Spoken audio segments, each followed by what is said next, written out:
धो हरीश्वरस्तुत्यां विहर्त्रीं विन्ध्यभूधरे हरप्राणेश्वरीं वन्दे हन्त्रीं विबुधविद्विषां श्रीमते शङ्करार्याय धीमतेऽद्भुतशक्तये नमोऽस्त्वद्वैतसिद्धान्तस्थापनोपात्तमूर्तये।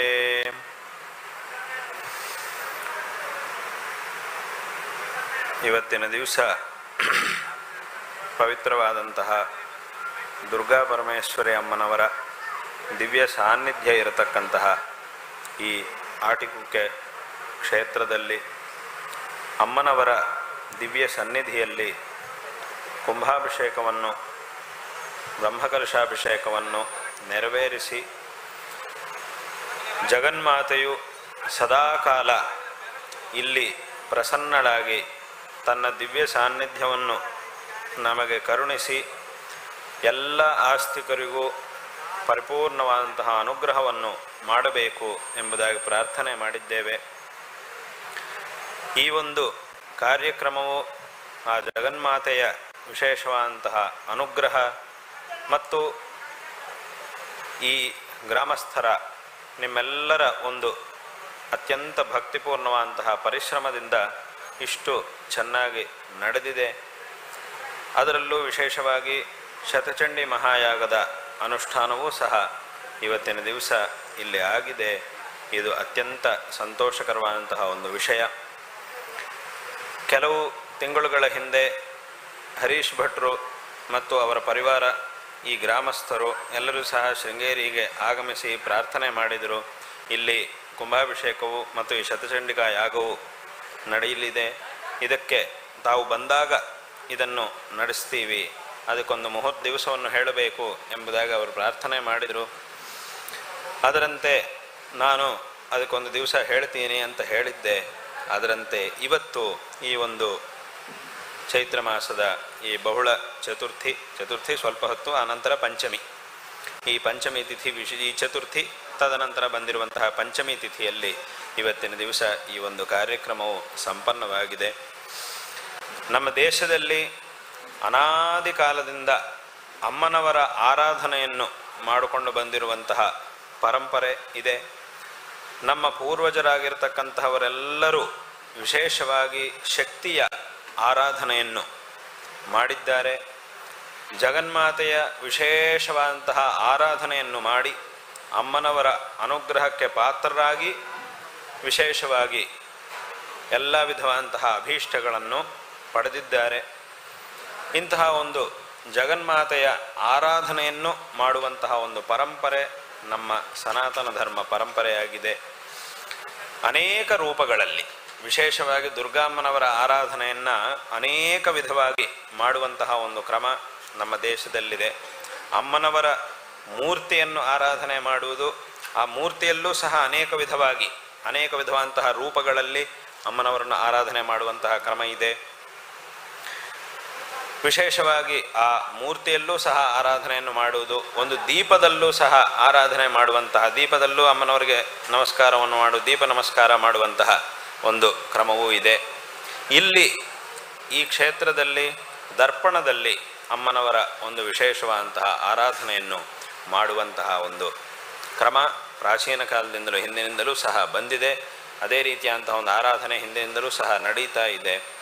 ಹೀಗೆ ಅನೇಕ ವಿಧವಾದಂತಹ ರೂಪಗಳಲ್ಲಿ ದೇವರ ಒಂದು ಆರಾಧನೆಯನ್ನು ಮಾಡುವಂತಹ ಕ್ರಮ ನಮ್ಮ ಧರ್ಮದಲ್ಲಿದೆ. ಯಾಕೆಂತಂದರೆ ಭಗವಂತ ಸರ್ವವ್ಯಾಪಿಯಾಗಿದ್ದಾನೆ. ಸರ್ವವ್ಯಾಪಿ ಆಗಿರತಕ್ಕಂತಹ ಭಗವಂತನನ್ನು ನೋಡುವಂತಹ ಒಂದು ಚೈತನ್ಯ ಮನುಷ್ಯನಿಗಿರಬೇಕು. ಆ ಪರಿಪಕ್ವತೆ ಮನುಷ್ಯನಿಗಿಲ್ವಾದ್ದರಿಂದ ಎಲ್ಲ ಕಡೆಯೂ ಭಗವಂತನನ್ನು ನಾವು ನೋಡಲಿಕ್ಕೆ ಸಾಧ್ಯವಾಗ್ತಾ ಇಲ್ಲ. ಅದು ತುಂಬ ಪರಿಪಕ್ವ ಅಂತಹ ಮನಸ್ಸು ಯಾರಿಗಿರುತ್ತೋ, ಪ್ರಹ್ಲಾದ ಮೊದಲಾದಂತಹ ಮಹಾಭಕ್ತರು ಯಾರಿರ್ತಾರೋ ಅಂಥವರಿಗೆ ಮಾತ್ರ ಪ್ರತಿಯೊಂದರಲ್ಲೂ ಭಗವಂತನ ನೋಡುವಂತಹ ಒಂದು ಪರಿಪಕ್ವತೆ ಇರುತ್ತೆ. ಆದರೆ ಉಳಿದವರೆಲ್ಲರಿಗೂ ಸಹ ಆ ರೀತಿಯಾದಂತಹ ಪರಿಪಕ್ವತೆ ಇರುವುದಿಲ್ಲ. ವಿಶೇಷವಾಗಿ ಆ ದೇವರ ಒಂದು ಆರಾಧನೆಯನ್ನು ಅನೇಕ ವಿಧವಾದಂತಹ ರೂಪಗಳಲ್ಲಿ ಪ್ರತಿಯೊಂದರಲ್ಲೂ ಸಹ ಭಗವಂತನನ್ನು ನೋಡಿ ಆರಾಧನೆಯನ್ನು ಮಾಡುವಂತಹ ಕ್ರಮ ಹಿಂದಿನ ಕಾಲದಿಂದಲೂ ಬಂದಿದೆ. ಇಲ್ಲಿ ವಿಶೇಷವಾಗಿ ಅದೊಂದು ದರ್ಪಣದ ರೂಪದಲ್ಲಿ ಅಮ್ಮನವರ ಆರಾಧನೆಯನ್ನು ಮಾಡುವಂತಹ ಕ್ರಮ. ಯಾವ ರೂಪದಲ್ಲಿ ನಾವು ಅಮ್ಮನವರ ಆರಾಧನೆಯನ್ನು ಮಾಡಿದರೂ ಅದು ಆ ಅಮ್ಮನವರಿಗೆ ಸೇರುತ್ತೆ. ತದ್ವಾರ ನಮಗೆ ವಿಶೇಷವಾದಂತಹ ಅನುಗ್ರಹ ಪ್ರಾಪ್ತ ಆಗುತ್ತೆ. ಯಾಕಂತಂದರೆ ಶಾಸ್ತ್ರವು ನಮಗೆ ಹೇಳ್ತಾ ಇರತಕ್ಕಂತಹ ಒಂದು ಸತ್ಯ ಇದು. ಅದಕ್ಕೆ ಜಗದ್ಗುರು ಶಂಕರ ಭಗವತ್ಪಾದಾಚಾರ್ಯರು ರಚನೆ ಮಾಡಿರ್ತಕ್ಕಂತಹ ಬ್ರಹ್ಮಸೂತ್ರ ಭಾಷ್ಯದಲ್ಲಿ ಒಂದು ಕಡೆ ಅವರು ಹೇಳ್ತಾರೆ,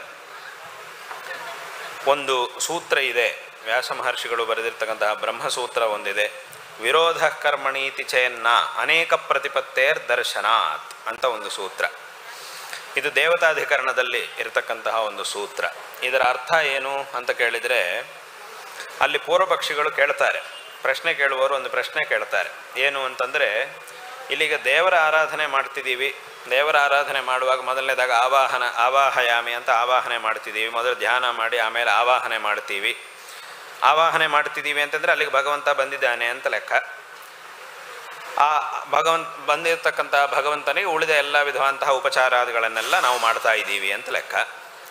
ಇದನ್ನಿಟ್ಟುಕೊಂಡು ಒಬ್ಬ ಪ್ರಶ್ನೆ ಕೇಳ್ತಾನೆ ಅಲ್ಲಿ, ಈಗ ಒಬ್ಬ ಒಂದು ಕಡೆ ಆವಾಹಯಾಮಿ ಅಂತ ಹೇಳಿ ಆವಾಹನೆ ಮಾಡಿ ಪೂಜೆ ಮಾಡ್ತಾ ಇದ್ದಾನೆ, ಅದೇ ಸಮಯದಲ್ಲಿ ಇನ್ನೊಂದು ಕಡೆ ಆವಾಹನೆ ಮಾಡಿ ಪೂಜೆ ಮಾಡ್ತಾ ಇದ್ದಾನೆ. ಹೀಗೆ ಹಲವಾರು ಜನ ಬೇರೆ ಬೇರೆ ಕಡೆಗಳಲ್ಲಿ ಒಂದೇ ಕಾಲದಲ್ಲಿ ಆವಾಹನೆ ಮಾಡಿ ಪೂಜೆಯನ್ನು ಮಾಡ್ತಾ ಇದ್ದಾರೆ. ಆದರೆ ಭಗವಂತ ಇರುವವನೊಬ್ಬನೇ. ಆ ಒಬ್ಬನೇ ಭಗವಂತ ಇಷ್ಟು ಕಡೆಗಳಿಗೆ ಹೇಗೆ ಹೋಗ್ತಾನೆ ಅಂದರೆ ಅವನ ದೃಷ್ಟಿಯಿಂದ ಅವನ ಪ್ರಶ್ನೆ ಕೇಳ್ತಾ ಇದ್ದಾನೆ. ಲೋಕದಲ್ಲಿ ಒಬ್ಬ ವ್ಯಕ್ತಿ ಇದ್ದಾನೆ.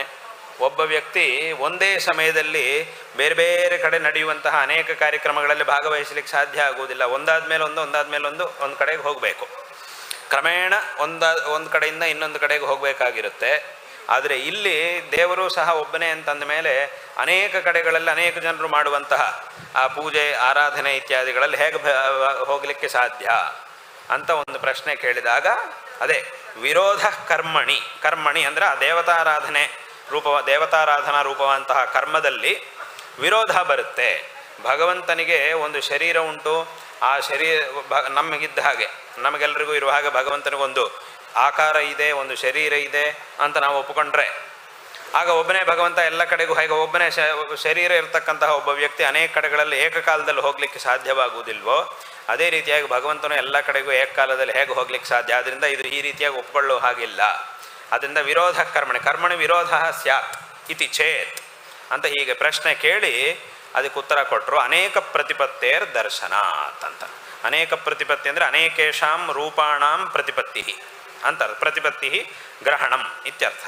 ಪ್ರಾಪ್ತಿ ಅಂದರೆ ಏನಿದರ ಅರ್ಥ ಅಂತಂದರೆ, ಒಬ್ಬ ಮನುಷ್ಯನಿಗೆ ಒಂದೇ ಕಾಲದಲ್ಲಿ ಅನೇಕ ಕಡೆಗಳಲ್ಲಿ ಭಾಗವಹಿಸಲಿಕ್ಕೆ ಸಾಧ್ಯವಾಗದೇ ಇರಬಹುದು. ಯಾಕೆ ಅಂತಂದರೆ ಅವನು ಮನುಷ್ಯ ಆದ್ದರಿಂದ.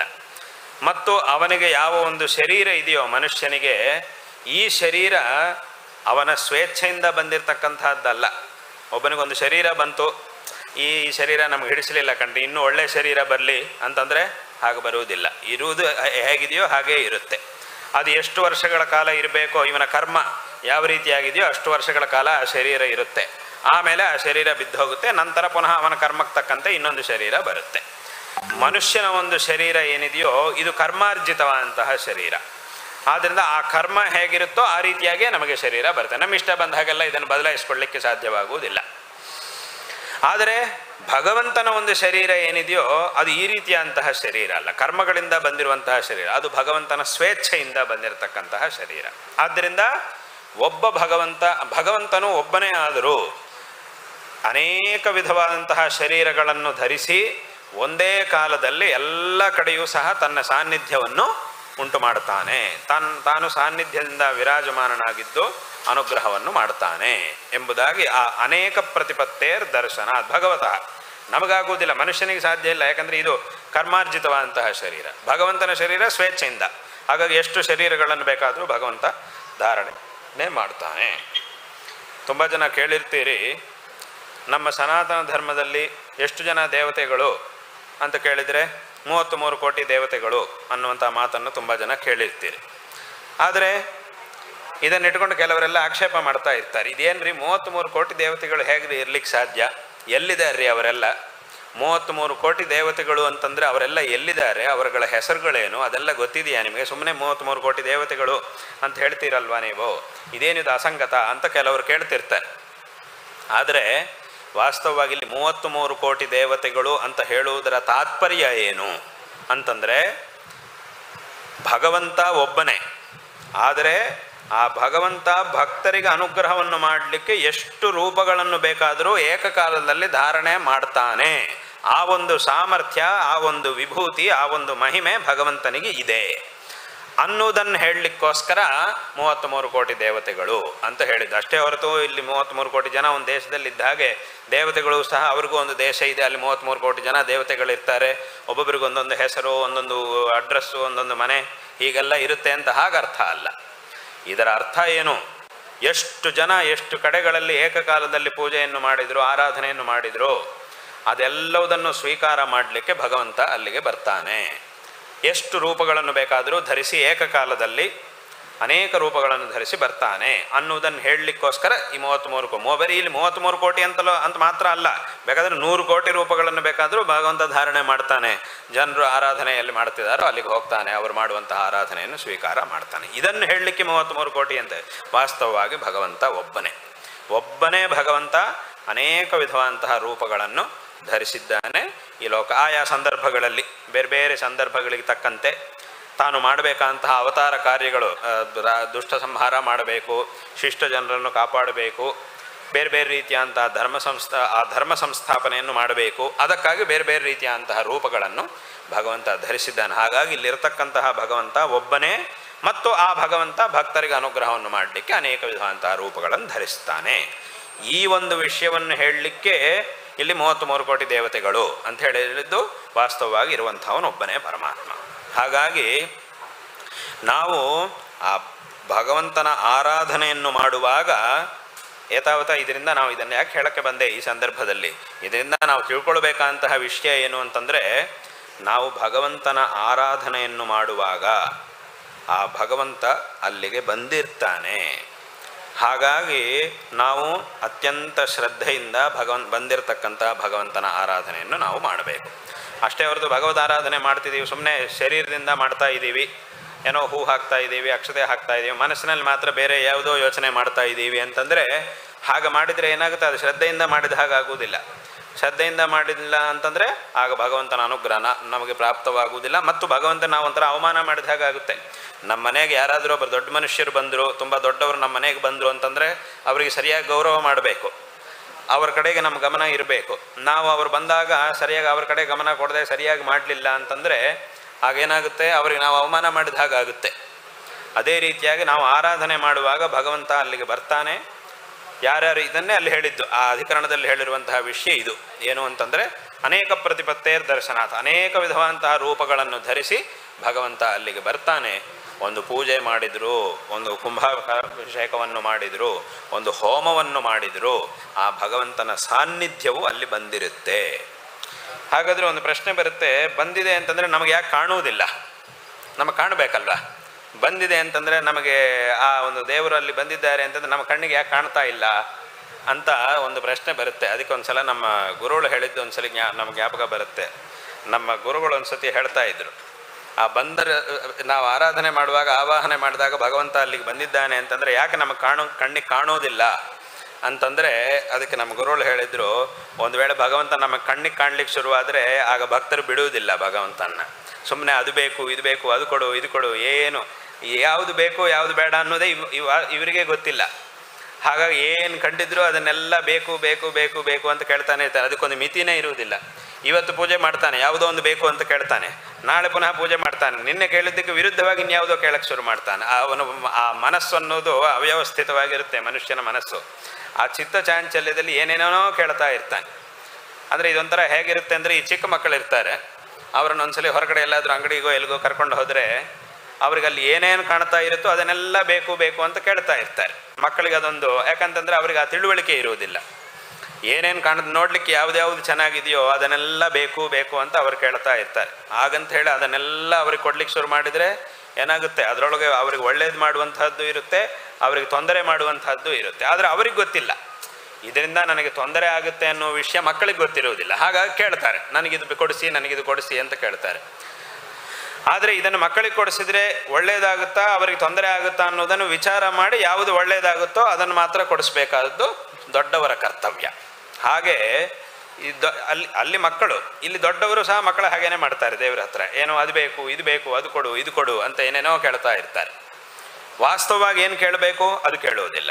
ನಿಜವಾಗಲೂ ನಮ್ಮ ಉದ್ಧಾರ ಆಗಬೇಕು, ನಮ್ಮ ಮನುಷ್ಯ ಜನ್ಮದಲ್ಲಿ ನಮ್ಮ ಆತ್ಮೋದ್ಧಾರ ಆಗಬೇಕು ಅಂತಂದರೆ ಅದಕ್ಕೇನು ಕೇಳಬೇಕು ಅದು ಕೇಳುವುದಿಲ್ಲ.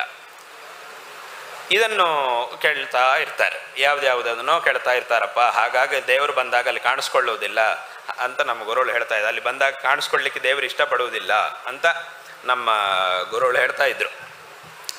ಹಾಗೆ ಅಂದ್ರೇನು, ಅಲ್ಲಿ ಬಂದು ಅದೃಶ್ಯ ರೂಪದಲ್ಲಿ ಅಲ್ಲಿ ಬಂದು ನಾವು ಮಾಡುವಂತಹ ಆರಾಧನೆಯನ್ನು ಭಗವಂತ ಸ್ವೀಕಾರ ಮಾಡ್ತಾನೆ ಅಂತ ಈ ಒಂದು ವಿಷಯವನ್ನು ಶಾಸ್ತ್ರವು ನಮಗೆ ಉಪದೇಶ ಮಾಡ್ತಾ ಇದೆ. ಅದೇ ರೀತಿಯಾಗಿ ಇವತ್ತಿನ ದಿವಸ ಇಲ್ಲಿ ಕಾರ್ಯಕ್ರಮ ನಡೆದಿದೆ, ಆ ಒಂದು ಹೋಮವು ನಡೆದಿದೆ ಅಂತಂದರೆ ಅಲ್ಲಿಗೆ ಆ ಜಗನ್ಮಾತೆಯ ದಿವ್ಯ ದೇವಸ್ಥಾನದಲ್ಲಿ ಅಮ್ಮನವರ ಸಾನ್ನಿಧ್ಯ ಇದ್ದೇ ಇದೆ. ಅದೇ ರೀತಿಯಾಗಿ ಆ ಒಂದು ಹೋಮವು ನಡೆದಿದೆ ಅಂತಂದರೆ ಅಲ್ಲಿ ನಮಗೆ ಶಾಸ್ತ್ರವು ನಮಗೆ ಪರಮ ಪ್ರಮಾಣ. ಆ ಶಾಸ್ತ್ರವು ನಮಗೆ ಹೇಳ್ತಾ ಇದೆ ಅಲ್ಲಿ ಆ ಅಮ್ಮನವರ ದಿವ್ಯ ಸಾನ್ನಿಧ್ಯವು ಅಲ್ಲಿ ಬಂದು ನಾವು ನೀಡುವಂತಹ ಮಂತ್ರಪೂರ್ವಕವಾಗಿ ಶಾಸ್ತ್ರೋಕ್ತವಾಗಿ ನಾವು ನೀಡುವಂತಹ ಪ್ರತಿಯೊಂದು ದ್ರವ್ಯವನ್ನೂ ಸಹ ಸ್ವೀಕರಿಸಿ ಅಮ್ಮನವರು ನಮಗೆ ಅನುಗ್ರಹವನ್ನು ಮಾಡ್ತಾಳೆ ಅನ್ನುವಂತಹ ವಿಷಯದಲ್ಲಿ ಯಾವುದೇ ಸಂದೇಹಕ್ಕೆ ಅವಕಾಶ ಇಲ್ಲ. ಹಾಗಾಗಿ ಇಂತಹ ಒಂದು ಅನುಷ್ಠಾನ ಇವತ್ತಿನ ದಿವಸ ಇಲ್ಲಿ ದೇವಿಯ ದಿವ್ಯ ಸನ್ನಿಧಾನದಲ್ಲಿ ನಡೆದಿದೆ. ಇದು ಅತ್ಯಂತ ಸಂತೋಷಕರವಾದಂತಹ ಒಂದು ವಿಷಯ. ಆ ಜಗನ್ಮಾತೆಯ ದಿವ್ಯ ದೃಷ್ಟಿ ಮತ್ತು ದಿವ್ಯ ಸಾನ್ನಿಧ್ಯದಿಂದ ಎಲ್ಲರಿಗೂ ಸಹ ಒಳ್ಳೆಯದಾಗುತ್ತೆ ಅನ್ನುವಂತಹ ವಿಷಯದಲ್ಲಿ ಯಾವುದೇ ಸಂದೇಹಕ್ಕೆ ಅವಕಾಶ ಇಲ್ಲ. ಆ ದಿವ್ಯ ದೃಷ್ಟಿ, ಅಮ್ಮನವರ ದಿವ್ಯ ದೃಷ್ಟಿಗೆ ಅಪಾರವಾದಂತಹ ಒಂದು ವೈಶಿಷ್ಟ್ಯ ಇದೆ.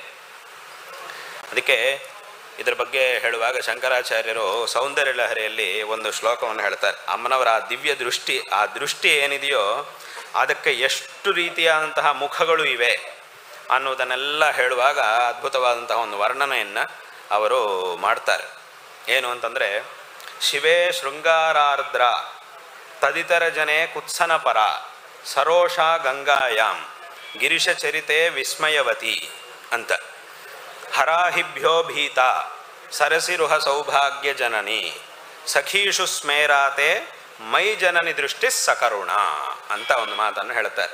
ಅಂದರೆ ಆ ದೃಷ್ಟಿಗೆ ಎಷ್ಟು ಮುಖಗಳು ಇವೆ, ಎಷ್ಟು ವಿಧವಾಗಿದೆ ಅನ್ನೋದನ್ನು ವರ್ಣನೆ ಮಾಡ್ತಾ ಈ ಮಾತನ್ನು ಶಂಕರರು ಸೌಂದರ್ಯ ಲಹರಿಯಲ್ಲಿ ಹೇಳ್ತಾರೆ. ಏನಿದರ ಅರ್ಥ ಅಂತಂದರೆ, ಶಿವೇ ಶೃಂಗಾರಾರ್ದ್ರ, ಶಿವ ಅಂತಂದರೆ ಭಗವಂತ ಈಶ್ವರ.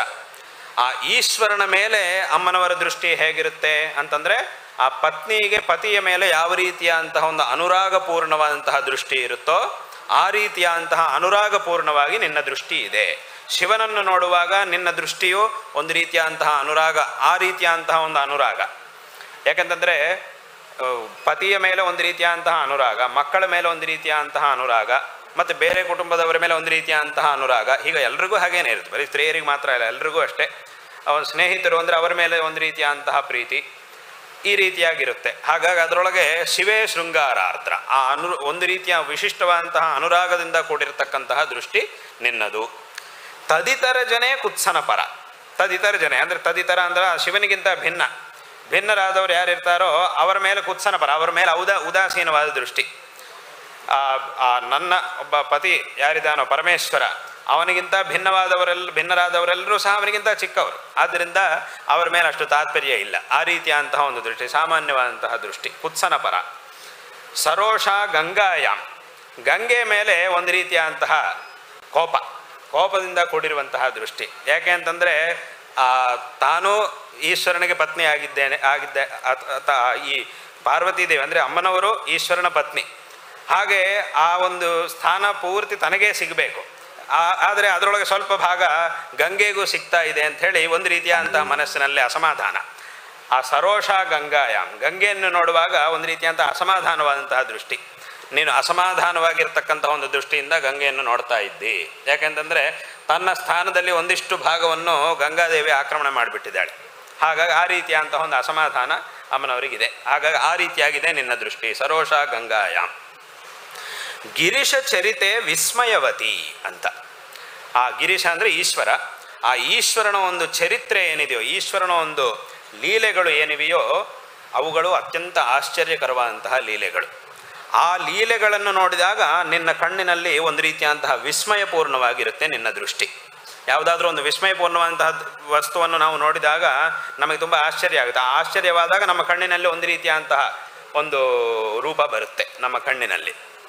ಹಾಗಾಗಿ ಆ ಈಶ್ವರನ ಒಂದು ಮಹಿಮೆ ಏನಿದೆಯೋ, ಈಶ್ವರ ಮಾಡಿರ್ತಕ್ಕಂತಹ ಅವತಾರಗಳು, ರಾಕ್ಷಸ ಸಂಹಾರ, ಭಕ್ತಾನುಗ್ರಹ ಇತ್ಯಾದಿಗಳೆಲ್ಲ ಏನೇನಿದೆಯೋ ಅದನ್ನೆಲ್ಲವುದನ್ನು ನೋಡಿದಾಗ ಆಶ್ಚರ್ಯಪೂರ್ಣವಾದಂತಹ ಒಂದು ದೃಷ್ಟಿ ನಿನ್ನದು. ನಿನ್ನ ದೃಷ್ಟಿ ಆಶ್ಚರ್ಯಪೂರ್ಣವಾಗುತ್ತೆ. ಗಿರೀಶ ಚರಿತೆ ವಿಸ್ಮಯವತಿ. ಹೀಗೆ ಆ ಬೇರೆ ಬೇರೆ ರೀತಿಯಾದಂತಹ ಒಂದು ದೃಷ್ಟಿ ನಿನ್ನ ನಿನ್ನ ದೃಷ್ಟಿಗೆ ಈ ರೀತಿಯಾದಂತಹ ಬೇರೆ ಬೇರೆ ಮುಖಗಳು ಇವೆ, ಅನೇಕ ರೀತಿಯಾದಂತಹ ಮುಖಗಳು ನಿನಗೆ ನಿನ್ನ ದೃಷ್ಟಿಗೆ ಇವೆ ಅಂತ ಹೇಳ್ತಾ ಆಮೇಲೆ ಏನು ಹೇಳ್ತಾರೆ ಕೊನೆಗೆ, ಆ ಗಿರೀಶ ಚರಿತೆ ವಿಸ್ಮಯವತಿ.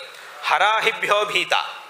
ಹರಾಹಿಭ್ಯೋ ಭೀತ ಅಂತಂದರೆ ಈಶ್ವರ ಎಲ್ಲ ನಾಗಾಭರಣವನ್ನೆಲ್ಲ ಹಾಕ್ಕೊಂಡಿದ್ದಾನೆ. ಆ ಹಾವುಗಳನ್ನು ನೋಡಿದಾಗ ಒಂದು ರೀತಿಯಾದಂತಹ ಹೆದರಿಕೆಯಿಂದ ಕೂಡಿರುವಂತಹ ದೃಷ್ಟಿ. ಆ ಹಾವನ್ನು ಯಾವುದಾದ್ರೂ ಒಂದು ವಸ್ತುವನ್ನು ನೋಡಿ ಹೆದರಿಕೊಂಡಾಗ ಆ ಹೆದರಿಕೆ ನಮ್ಮ ಕಣ್ಣಲ್ಲಿ ಗೊತ್ತಾಗುತ್ತೆ. ಇವನು ಹೆದರ್ಕೊಂಡಿದ್ದಾನೆ, ಇವನು ಸ್ವಲ್ಪ ಹೆದರಿಕೆ ಆಗಿದೆ ಅನ್ನೋದು ಮುಖದಲ್ಲೂ ಗೊತ್ತಾಗುತ್ತೆ, ಮತ್ತು ಆ ಕಣ್ಣಿನಲ್ಲೂ ಸಹ ಸ್ವಲ್ಪ ಆ ಒಂದು ಹೆದರಿಕೆ ಅನ್ನೋದು ಗೊತ್ತಾಗುತ್ತೆ. ಹರಾಹಿಭ್ಯೋ ಭೀತ, ಆ ಒಂದು ರೀತಿಯಾದಂತಹ ಒಂದು ದೃಷ್ಟಿ ನಿನ್ನದು. ಅದೇ ರೀತಿಯಾಗಿ ಮುಂದೆ ಸರಸಿರುಹ ಸೌಭಾಗ್ಯ ಜನನಿ ಅಂತ. ಇದರ ಅರ್ಥ ಏನು? ಸರಸಿರುಹ ಅಂತಂದರೆ ಪದ್ಮ ಅಂತ ಅರ್ಥ. ಆ ಒಂದು ಪದ್ಮಕ್ಕೆ ಒಂದು ಸೌಭಾಗ್ಯವನ್ನು ನಿನ್ನ ದೃಷ್ಟಿ ಉಂಟು ಮಾಡ್ತಾ ಇದೆ ಅಲ್ಲ. ಹೇಗೆ, ಏನಿದರ ಅರ್ಥ ಅಂತಂದರೆ ಇದಕ್ಕೆ ಬೇರೆ ಬೇರೆ ರೀತಿಯಾದಂತಹ ವ್ಯಾಖ್ಯಾನಗಳನ್ನು ವ್ಯಾಖ್ಯಾನಕಾರರು ಮಾಡ್ತಾರೆ.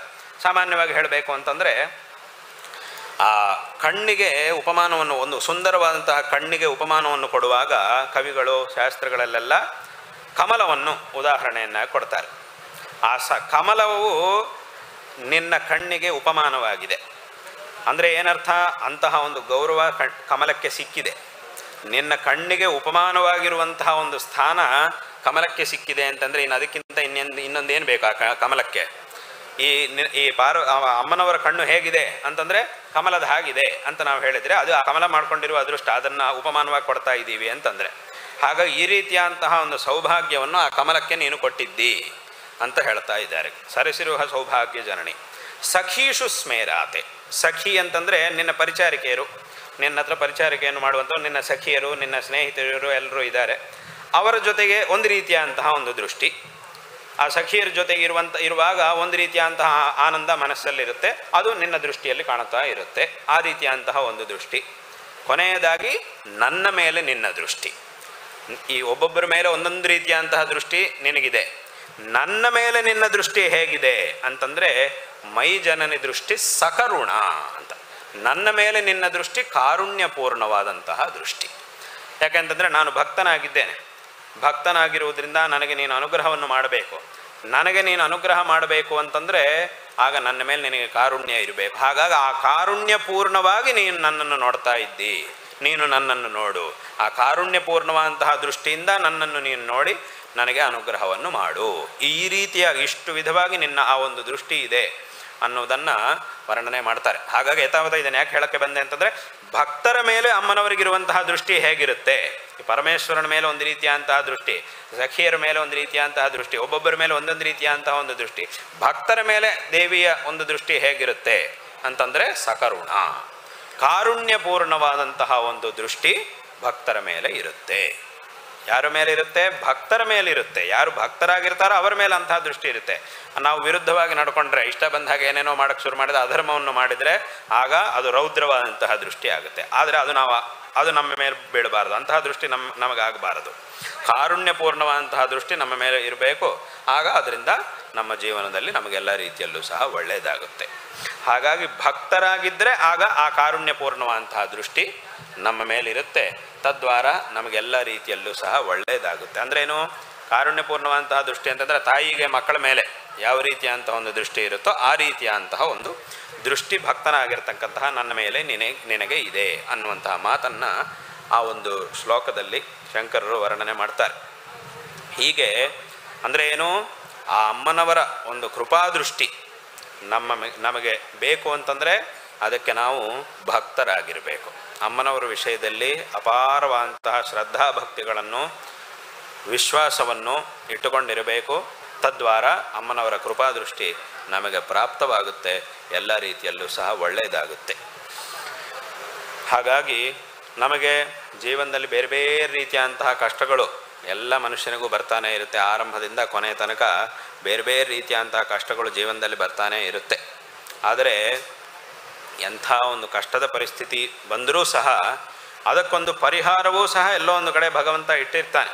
ಹೇಗೆ ನಮಗೆ ಕಷ್ಟಗಳು ಅನ್ನೋದು ಇದೆಯೋ ಆ ಕಷ್ಟಕ್ಕೆ ಒಂದು ಪರಿಹಾರವೂ ಸಹ ಎಲ್ಲೋ ಒಂದು ಕಡೆ ಇದ್ದೇ ಇರುತ್ತೆ. ಈ ಪ್ರಪಂಚದಲ್ಲಿ ಭಗವಂತ ಎಲ್ಲ ವ್ಯವಸ್ಥೆಯನ್ನು ಮಾಡಿಟ್ಟಿದ್ದಾನೆ. ಆದರೆ ಆ ವ್ಯವಸ್ಥೆಗೆ ತಕ್ಕಂತಹ ಫಲವನ್ನು ನಾವು ಪಡ್ಕೊಳ್ಬೇಕು. ಭಗವಂತ ಮಾಡಿರುವಂತಹ ವ್ಯವಸ್ಥೆಯಿಂದ ನಾವು ಫಲವನ್ನು ಪಡ್ಕೊಳ್ಬೇಕು ಅಂತಂದರೆ ಅದಕ್ಕೆ ನಮ್ಮ ಪ್ರಯತ್ನ ಅನ್ನೋದು ಒಂದು ಅವಶ್ಯಕ. ಹೇಗೆ ಒಬ್ಬರು ಚೆನ್ನಾಗಿ ಅಡುಗೆ ಮಾಡಿದ್ದಾರೆ, ಬೇರೆ ಬೇರೆ ರೀತಿಯಂತಹ ಪದಾರ್ಥಗಳನ್ನೆಲ್ಲ ಮಾಡಿದ್ದಾರೆ, ತಯಾರು ಮಾಡಿದ್ದಾರೆ, ಚೆನ್ನಾಗಿ ಎಲೆಯಲ್ಲಿ ಬಡಿಸಿಟ್ಟಿದ್ದಾರೆ, ಚೆನ್ನಾಗಿದೆ ಎಲೆ, ದೊಡ್ಡ ಎಲೆ ಪರಿಪೂರ್ಣವಾಗಿ ಅಷ್ಟನ್ನು ಬಡಿಸಿಟ್ಟಿದ್ದಾರೆ, ಎಲ್ಲ ಆಯಿತು. ಆದರೆ ಈಗ ಅದು ಬಾಯೊಳಗೆ ಹೋಗಬೇಕು, ಹಸಿವು ಕಡಿಮೆ ಆಗಬೇಕು, ಊಟ ಮಾಡಿದವನಿಗೆ ಅವನ ಬಾಯೊಳಗೆ ಹೋಗಬೇಕು, ಹೊಟ್ಟೆ ಒಳಗೆ ಹೋಗಬೇಕು ಅಂತಂದರೆ ಇವನಿದೊಂದು ಪ್ರಯತ್ನ ಬೇಕು. ವ್ಯವಸ್ಥೆ ಮಾಡೋದು ಮಾಡಿದ್ದಾರೆ, ಎಲ್ಲ ಅಡುಗೆ ವ್ಯವಸ್ಥೆ ಚೆನ್ನಾಗಿ ಅಡುಗೆಯವರನ್ನು ಕರೆಸಿದ್ದಾರೆ, ಚೆನ್ನಾಗಿ ಮಾಡಿದ್ದಾರೆ, ಬೇರೆ ಬೇರೆ ರೀತಿಯಾದಂತಹ ಪದಾರ್ಥಗಳನ್ನು ಮಾಡಿಸಿದ್ದಾರೆ, ಎಲೆಯಲ್ಲಿ ಎಲ್ಲದನ್ನು ಬಡಿಸಿದ್ದಾರೆ, ಎಲ್ಲ ಮಾಡಿ ಆಗಿದೆ.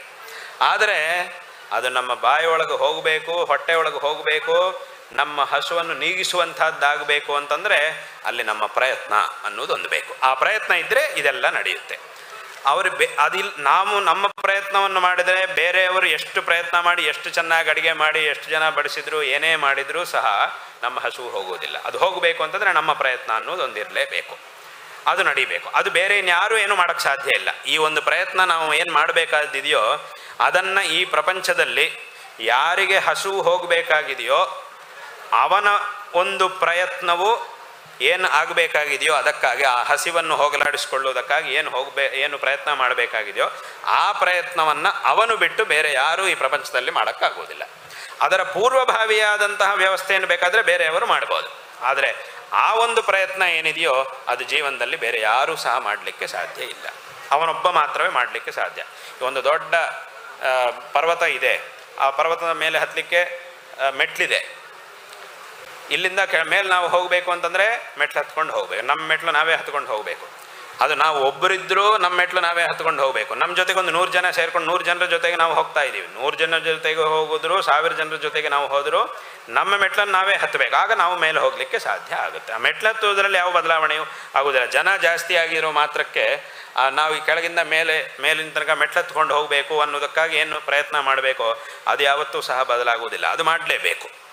ಅದೇ ರೀತಿಯಾಗಿ ಇಲ್ಲೂ ಸಹ ಭಗವಂತ ಎಲ್ಲ ರೀತಿಯಾದಂತಹ ವ್ಯವಸ್ಥೆಯನ್ನು ಮಾಡಿಟ್ಟಿದ್ದಾನೆ. ಮನುಷ್ಯನ ಆತ್ಮೋದ್ಧಾರಕ್ಕೆ ಬೇಕಾಗಿರತಕ್ಕಂತಹ ಎಲ್ಲವುದನ್ನು ಮಾಡಿಟ್ಟಿದ್ದಾನೆ. ಆದರೆ ಆ ಪ್ರಯೋಜನವನ್ನು ನಾವು ಪಡ್ಕೊಳ್ಳಬೇಕು ಅಂತಂದರೆ ಮಾತ್ರ ಅದಕ್ಕೆ ನಮ್ಮ ಪ್ರಯತ್ನ ಅನ್ನುವುದು, ಮನುಷ್ಯನ ಒಂದು ಪ್ರಯತ್ನ ಅನ್ನುವುದು ಅತ್ಯಂತ ಅವಶ್ಯಕ. ಹೇಗೆ ಲೌಕಿಕವಾಗಿ ನಾವು ಎಷ್ಟೋ ಕೆಲಸಗಳನ್ನು ಮಾಡ್ತಾ ಇರ್ತಾರೆ, ಎಲ್ಲರೂ ಎಷ್ಟೋ ಕೆಲಸಗಳನ್ನು ಮಾಡ್ತಾ ಇರ್ತಾರೆ, ವ್ಯವಹಾರವನ್ನು ಮಾಡ್ತಿರ್ತಾರೆ.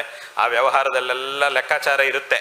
ಈಗ ನಾನು ಮೊದಲು ವಿದ್ಯಾಭ್ಯಾಸಕ್ಕೆ ಹೋಗುವಾಗ ಈ ತಿಂಗಳು ಇಷ್ಟು ಪಾಠ ಆಗಬೇಕು, ಈ ವರ್ಷ ಇಷ್ಟು ಪಾಠ ಆಗಬೇಕು, ಇಷ್ಟು ವರ್ಷಗಳಲ್ಲಿ ಇಷ್ಟು ಆಗಬೇಕು, ನಾನು ಮುಂದಿನ ಈಗ ಶಾಲೆಗೆ ಹೋಗಬೇಕು, ಮುಂದಿನ ವರ್ಷ ಹೈಸ್ಕೂಲಿಗೆ ಹೋಗಬೇಕು, ಆಮೇಲೆ ಒಂದಿಷ್ಟು ವರ್ಷಗಳಾದಮೇಲೆ ಕಾಲೇಜಿಗೆ ಹೋಗಬೇಕು, ಅದರೊಳಗೆ ಇಂಥ ಜಾಗಕ್ಕೆ ಹೋಗಬೇಕು, ಇಂಥ ಯೂನಿವರ್ಸಿಟಿಗೆ ಹೋಗಬೇಕು, ಅಲ್ಲಿ 2 ವರ್ಷ, ಅದು ಈ ರೀತಿಯಾದಂತಹ ಒಂದು ಲೆಕ್ಕಾಚಾರ ಎಲ್ಲ ಇದೆ. ಆಮೇಲೆ ಕೆಲಸ ಸಿಕ್ಕಿದ ಮೇಲೆ ಇಂಥ ಒಂದು ಕೆಲಸ ಸಿಗಬೇಕು, ಈ ಕೆಲಸಕ್ಕೆ ಹೋದಾಗ ಅದಕ್ಕೆ ಇಷ್ಟು ಸಂಬಳ ಬರಬೇಕು, ಇಷ್ಟು ವರ್ಷಗಳಲ್ಲಿ ಪ್ರಮೋಷನ್ ಬರಬೇಕು, ಇಷ್ಟು ತಿಂಗಳಿಗೆ ಇಷ್ಟು ನನಗಿಷ್ಟು ಬರಬೇಕು, ಇದೆಲ್ಲ ಲೆಕ್ಕಾಚಾರ ಇರುತ್ತೆ. ಈ ಲೆಕ್ಕದಲ್ಲಿ ಎಲ್ಲಾದರೂ ವ್ಯತ್ಯಾಸ ಆಯಿತು ಅಂತಂದರೆ ತಕ್ಷಣ ಯಾರು ಬಿಡುವುದಿಲ್ಲ. ತಕ್ಷಣ ಯಾಕೆ ಹೀಗಾಯಿತು ಅಂತ ಅದಕ್ಕಾಗಿ ಪ್ರಯತ್ನ ಮಾಡ್ತಾರೆ. ಅದೆಲ್ಲ ಲೌಕಿಕವಾದಂತಹ ಲೆಕ್ಕಾಚಾರ. ಅದೇ ರೀತಿಯಾಗಿ ಧಾರ್ಮಿಕವಾದಂತಹ ಒಂದು ಜೀವನದಲ್ಲೂ ಒಂದು ಲೆಕ್ಕಾಚಾರ ಇರಬೇಕು ಮನುಷ್ಯನಿಗೆ. ಈಗ ನಾನಿಷ್ಟು ಧರ್ಮಾಚರಣೆ ಮಾಡಬೇಕು, ಇಷ್ಟು ಜಪ ಮಾಡಬೇಕು, ಇಷ್ಟು ಅನುಷ್ಠಾನ ಮಾಡಬೇಕು, ಇಷ್ಟು ಪಾರಾಯಣೆ ಮಾಡಬೇಕು ಇತ್ಯಾದಿ ಒಂದು ಲೆಕ್ಕಾಚಾರ ಈ ಮಾರ್ಗದಲ್ಲೂ ನಮಗಿರಬೇಕು. ಯಾಕೆಂತಂದರೆ ಕೊನೆಯದಾಗಿ ನಮ್ಮ ಹತ್ರ ಉಳಿಯುವಂಥದ್ದು ಇದು. ಈ ಒಂದು ಲೆಕ್ಕಾಚಾರ ನಾವೇನು ಹಾಕ್ಕೊಂಡು ನಾನು ಇಷ್ಟು ಅಧ್ಯಯನ ಮಾಡಬೇಕು, ಇಷ್ಟು ನಾನು ಸಾಧನೆ ಮಾಡಬೇಕು, ಇಷ್ಟು ಅನುಷ್ಠಾನ ಮಾಡಬೇಕು, ಇಷ್ಟು ಧಾರ್ಮಿಕವಾದಂತಹ ಕಾರ್ಯಗಳನ್ನು ನಾನು ಮಾಡಬೇಕು ಅನ್ನುವಂತಹ ಲೆಕ್ಕಾಚಾರವನ್ನು ಇಲ್ಲೂ ಸಹ ನಾವು ಇಟ್ಕೊಳ್ಬೇಕು. ಹೀಗಿಟ್ಕೊಂಡ್ರೆ ಮಾತ್ರ ನಾವು ಪುಣ್ಯ ಸಂಪಾದನೆ ಮಾಡೋಕ್ಕಾಗುತ್ತೆ. ಅಲ್ಲಿ ಲೌಕಿಕವಾದ ಜೀವನದಲ್ಲಿ ಧನ ಸಂಪಾದನೆ, ಇಲ್ಲಿ ಈ ಜೀವನದಲ್ಲಿ ಪುಣ್ಯ ಸಂಪಾದನೆ. ಪುಣ್ಯ ಸಂಪಾದನೆ ಅನ್ನೋದಿದ್ದರೆ ಮಾತ್ರ ನಾವು ಸುಖವಾಗಿರಲಿಕ್ಕೆ ಸಾಧ್ಯ ಆಗುತ್ತೆ. ಈ ಪುಣ್ಯ ಅನ್ನೋದಿಲ್ಲ ಅಂತಂದರೆ ನಮ್ಮ ಹತ್ರ ಎಷ್ಟು ಐಶ್ವರ್ಯ ಇದ್ದರೂ ನಾವು ಸುಖವಾಗಿರಲಿಕ್ಕೆ ಸಾಧ್ಯ ಆಗುವುದಿಲ್ಲ. ಐಶ್ವರ್ಯ ಇದೆ, ಆದರೆ ಸುಖವಾಗಿರಬೇಕು ಅಂತಂದರೆ ಮಾತ್ರ ಮಧ್ಯದಲ್ಲಿ ಈ ಧರ್ಮ, ಈ ಪುಣ್ಯ ಸಂಪಾದನೆ ಅನ್ನೋದು ಮನುಷ್ಯನಿಗೆ ಅತ್ಯಂತ ಅವಶ್ಯಕ. ಅದಕ್ಕೆ ಶಾಸ್ತ್ರದಲ್ಲಿ ತುಂಬ ಜನ ಕೇಳಿರಬಹುದು ಪ್ರಸಿದ್ಧವಾದಂಥ ಒಂದು ಶ್ಲೋಕ ಏನು, ವಿದ್ಯಾ ದದಾತಿ ವಿನಯಂ ವಿನಯಾದ್ಯಾತಿ ಪಾತ್ರತಾಂ ಪಾತ್ರತ್ವಾತ್ ಧನಮಾಪ್ನೋತಿ. ಅಂದರೆ ಏನು, ಮೊದಲು ವಿದ್ಯಾಭ್ಯಾಸವನ್ನು ಮಾಡಬೇಕು. ವಿದ್ಯಾಭ್ಯಾಸ ಮಾಡಿದ ನಂತರ ಹೇಗಿರಬೇಕು, ವಿದ್ಯಾ ದದಾತಿ ವಿನಯಂ, ವಿನಯಶೀಲನಾಗಿರಬೇಕು. ವಿದ್ಯೆ ಚೆನ್ನಾಗಿ ಅಧ್ಯಯನ ಮಾಡಿದ್ದೀನಿ ಅಂತ ಅಹಂಕಾರ ಪಡಬಾರ್ದು. ಮೊದಲು ವಿದ್ಯಾ ಸಂಪಾದನೆ ಚೆನ್ನಾಗಿ ಮಾಡಬೇಕು, ಜ್ಞಾನ ಸಂಪಾದನೆ ಮಾಡಬೇಕು. ಆಮೇಲೆ ನಾವು ಪಡೆದಿರ್ತಕ್ಕಂತಹ ಜ್ಞಾನಕ್ಕೆ ತಕ್ಕಂತೆ ವಿನೀತರಾಗಿರಬೇಕು. ವಿನೀತರಾಗಿದ್ದರೆ ವಿದ್ಯಾ ಮತ್ತು ವಿನಯ ಈ ಎರಡೂ ಸಹ ಯಾರಿಗಿರುತ್ತೋ ಅವನು ಎಲ್ಲರ ಆದರಕ್ಕೂ ಪಾತ್ರನಾಗ್ತಾನೆ. ಹಾಗೆ ವಿನಯಾದ್ಯಾತಿ ಪಾತ್ರತಾಂ, ಎಲ್ಲರ ಒಂದು ಗೌರವಕ್ಕೂ ಸಹ ಅಂಥವನು ಪಾತ್ರನಾಗ್ತಾನೆ. ಪಾತ್ರತ್ವಾತ್ ಧನಮಾಪ್ನೋತಿ, ಈ ಎಲ್ಲರ ಒಂದು ಆದರಕ್ಕೂ ಇವನು ಪಾತ್ರನಾಗಿದ್ದಾನೆ ಅಂತಂದರೆ ಆಗ ಇವನ ಜೀವನಕ್ಕೆ ಬೇಕಾದಂತಹ ಎಲ್ಲ ಧನಾದಿ ವ್ಯವಸ್ಥೆ ಎಲ್ಲವೂ ಸಹ ತಾನಾಗೇ ಆಗುತ್ತೆ, ಇವನಿಗೆ ಸಿಕ್ಕೇ ಸಿಗುತ್ತೆ. ಯಾವುದೋ ಒಂದು ರೂಪದಲ್ಲಿ ಇವನಿಗೆ ಬೇಕಾದಷ್ಟು ಸಿಗುತ್ತೆ. ಏನೇನು ಬೇಕಾಗಿದೆಯೋ ಅದಷ್ಟು ಸಹ ಇವನಿಗೆ ಸಿಗುತ್ತೆ. ಆ ನಂತರ ಏನು, ಧನಾತ್ ಧರ್ಮಂ ತತಃ ಸುಖಂ. ಪಾತ್ರತ್ವಾತ್ ಧನಮಾಪ್ನೋತಿ, ಅಲ್ಲಿಗೆ ಹಣ ಸಂಪಾದನೆ, ಧನದ ಸಂಪಾದನೆವರೆಗೆ ಬಂದಾಯಿತು. ಆಮೇಲೆ ಮುಂದೆ ಏನು, ಸೀದಾ ಸುಖ ಅಲ್ಲ, ಧನ ಸಂಪಾದನೆ, ಧನದಿಂದ ಸೀದಾ ಸುಖ ಅಲ್ಲ, ಧನಕ್ಕೂ ಸುಖಕ್ಕೂ ಮಧ್ಯದಲ್ಲಿ ಧರ್ಮ. ಧನಾತ್ ಧರ್ಮಂ ತತಃ ಸುಖಂ, ಧನದಿಂದ ಧರ್ಮ, ಧರ್ಮದಿಂದ ಸುಖ. ಅದರಿಂದ ಧರ್ಮಕ್ಕೂ ಧನಕ್ಕೂ ಮಧ್ಯದಲ್ಲಿ ಸುಖ ಅನ್ನುವಂಥದ್ದೊಂದಿದೆ. ಅದು ಧನಕ್ಕೂ ಮತ್ತು ಸುಖಕ್ಕೂ ಮಧ್ಯದಲ್ಲಿ ಧರ್ಮ ಅನ್ನುವಂಥದ್ದೊಂದಿದೆ. ಅದಿದ್ದರೆ ಮಾತ್ರ ನಾವು ಸುಖವಾಗಿರಲಿಕ್ಕೆ ಸಾಧ್ಯ. ಅದಿಲ್ಲ ಅಂತಂದರೆ ನಮ್ಮ ಹತ್ರ ಕೋಟಿಗಟ್ಟಲೆ ಹಣ ಇದ್ದರೂ ಸಹ ನಾವು ಸುಖವಾಗಿರಲಿಕ್ಕೆ ಸಾಧ್ಯವಾಗುವುದಿಲ್ಲ.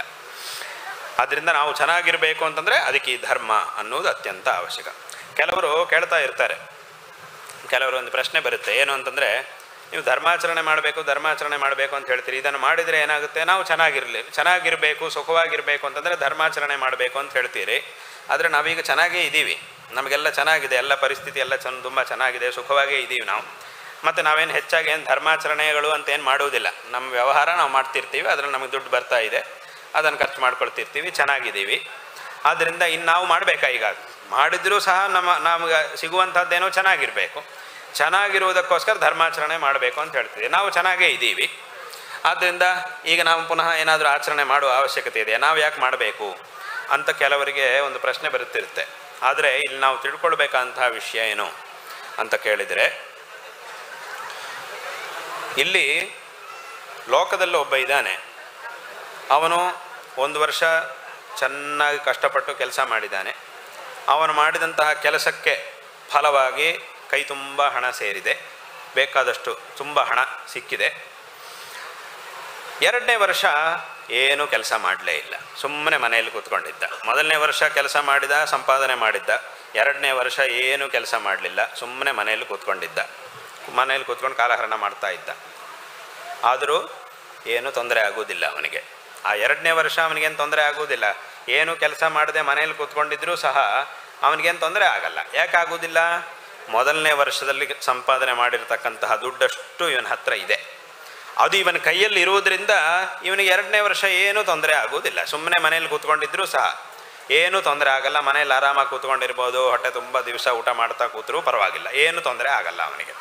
ಆದರೆ ತೊಂದರೆ ಯಾವಾಗುತ್ತೆ, ಈ 1ನೇ ವರ್ಷದಲ್ಲಿ ಸಂಪಾದನೆ ಮಾಡಿರ್ತಕ್ಕಂತಹ ಹಣವಷ್ಟು ಸಹ ಖರ್ಚಾದ ಮೇಲೆ ಪುನಃ ಅವನಿಗೆ ತೊಂದರೆ ಶುರುವಾಗುತ್ತೆ. ಆಗ ಅವನು ಯೋಚನೆ ಮಾಡಬೇಕಾಗಿ ಬರುತ್ತೆ, ಈಗ ನಾನು ಎಲ್ಲಿ ಹೋಗಬೇಕು, ಏನು ಮಾಡಬೇಕು. ಆಗ ಪುನಃ ಅವನು ಕಷ್ಟಪಡಬೇಕು, ಮತ್ತೆ ಪುನಃ ಕೆಲಸವನ್ನೆಲ್ಲ ಮಾಡಿದ ಮೇಲೆ ಮತ್ತೆ ಪುನಃ ಅವನ ಕೈಯಲ್ಲಿ ಹಣ ಸೇರುತ್ತೆ. ಇದು ಇಲ್ಲೇನಾಯಿತು, 2ನೇ ವರ್ಷದಲ್ಲಿ ಅವನು ಏನೂ ಕೆಲಸ ಮಾಡದೆ ಸುಮ್ಮನೆ ಕೂತ್ಕೊಂಡು ಊಟ ಮಾಡಿದರೂ ಅವನಿಗೇನೂ ತೊಂದರೆ ಆಗಿಲ್ಲ ಅನ್ನೋದರ ಮಾತ್ರಕ್ಕೆ ಸುಮ್ಮನೆ ಕೂತ್ಕೊಂಡು ಊಟ ಮಾಡ್ಬೋದು ಎಲ್ಲರೂ ಸಹ, ಏನು ಕಷ್ಟಪಡೋ ಕೆಲಸ ಮಾಡುವ ಅವಶ್ಯಕತೆ ಇಲ್ಲ ಅಂತ ಹಾಗಾದರ ಅರ್ಥ ಅಲ್ಲ. 1ನೇ ವರ್ಷ ಕೆಲಸ ಮಾಡಿದ್ದಾನೆ, ಅದರ ಸಂಪಾದನೆ ಕೈಯಲ್ಲಿದೆ, ಅದಿರುವ ತನಕ ಅವನಿಗೇನು ತೊಂದರೆ ಇಲ್ಲ. ಹಾಗಾಗಿ ಅಲ್ಲವನು 2ನೇ ವರ್ಷದಲ್ಲಿ ಅವನು ಚೆನ್ನಾಗಿದ್ದಾನೆ ಅಂತಂದರೆ ಅದರ ಅರ್ಥ ಏನು ಕೆಲಸ ಮಾಡದೇ ಇದ್ದರೂ ಅವನು ಚೆನ್ನಾಗಿದ್ದಾನೆ ಅಂತ ಹಾಗರ್ಥ ಅಲ್ಲ. ಹಿಂದಿನ ವರ್ಷ ಸಂಪಾದನೆ ಚೆನ್ನಾಗಿ ಮಾಡಿ ಇಟ್ಕೊಂಡಿದ್ದರಿಂದ ಈಗ ಚೆನ್ನಾಗಿದ್ದಾನೆ. ಆದರೆ ಈಗ ಅವನೇನೂ ಮಾಡದೇ ಇರುವುದರ ಫಲ ಯಾವಾಗ ಗೊತ್ತಾಗುತ್ತೆ? ಮುಂದಿನ ವರ್ಷದಲ್ಲಿ, 3ನೇ ವರ್ಷದಲ್ಲಿ ಅವನಿಗೆ ಅದರ ಫಲ ಏನು ಅನ್ನೋದು ಗೊತ್ತಾಗುತ್ತೆ. ಇಲ್ಲೂ ಸಹ ಹಾಗೆ. ಈಗ ನಾವು ಏನೋ ಧರ್ಮಾಚರಣೆ ಮಾಡದೇ ಇದ್ದರೂ ಚೆನ್ನಾಗಿದ್ದೀವಿ ಅಂತಂದರೆ ಅದರ ಅರ್ಥ ಏನು? ಹಿಂದೆ ನಾವು ಮಾಡಿರ್ತಕ್ಕಂಥ ಪುಣ್ಯ ನಮ್ಮ ಜೊತೆಗಿದೆ. ಹಾಗಾಗಿ ಇವತ್ತೇನು ಮಾಡದೇ ಇದ್ದರೂ ನಾವು ಚೆನ್ನಾಗಿದ್ದೀವಿ, ಚೆನ್ನಾಗಿರೋ ಹಾಗೆ ನಮ್ಗೆ ಅನಿಸ್ತಾ ಇದೆ. ಆದರೆ ಏನು ಮಾಡದೇ ಇದ್ದರೂ ಚೆನ್ನಾಗಿರಬಹುದು ಅಂತ ಹಾಗೆ ನಾವು ತೀರ್ಮಾನಕ್ಕೆ ಬರಲಿಕ್ಕೆ ಆಗೋದಿಲ್ಲ. ಅಲ್ಲಿ ಹೇಗೆ ಏನು ಸಂಪಾದನೆ ಮಾಡದೇ ಇದ್ದರೂ ಮನುಷ್ಯ ಕಷ್ಟಪಡದೇ ಇದ್ದರೂ ಚೆನ್ನಾಗಿರಬಹುದು ಅಂತ ಹಾಗೆ ತೀರ್ಮಾನಕ್ಕೆ ಬರಲಿಕ್ಕಾಗುವುದಿಲ್ಲ. ಅದೇ ರೀತಿಯಾಗಿ ಇಲ್ಲೂ ಸಹ ಇವತ್ತು ನೀವು ಏನೋ ಆಚರಣೆ ಮಾಡದೇ ಇದ್ದರೂ ಚೆನ್ನಾಗಿದ್ದೀರಿ ಅಂತಂದರೆ ಅದರ ಅರ್ಥ ಏನು? ಹಿಂದೆ ಮಾಡಿರ್ತಕ್ಕಂಥ ಪುಣ್ಯ ನಮ್ಮ ಜೊತೆಗಿದೆ.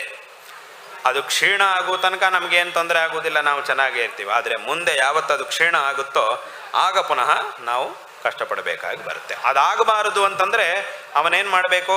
ಮೊದಲನೇ ವರ್ಷನೂ ಚೆನ್ನಾಗಿ ಸಂಪಾದನೆ ಮಾಡಬೇಕು, 2ನೇ ವರ್ಷ 2 ಮಾಡಬೇಕು. ಅವನು ಏನು? ಒಂದು ಕಡೆಯಿಂದ ಸಂಪಾದನೆಯೂ ಮಾಡ್ತಾ ಇರಬೇಕು, ಇನ್ನೊಂದು ಕಡೆಯಿಂದ ಮೊದಲನೇ ವರ್ಷದಲ್ಲಿ ಸಂಪಾದನೆ ಮಾಡಿದ್ದನ್ನು ಅನುಭವಿಸಬೇಕು. ಒಂದು ಕಡೆಯಿಂದ ಅನುಭವಿಸಬೇಕು, ಇನ್ನೊಂದು ಕಡೆಯಿಂದ ಸಂಪಾದನೆಯನ್ನು ಮಾಡ್ತಾ ಇರಬೇಕು.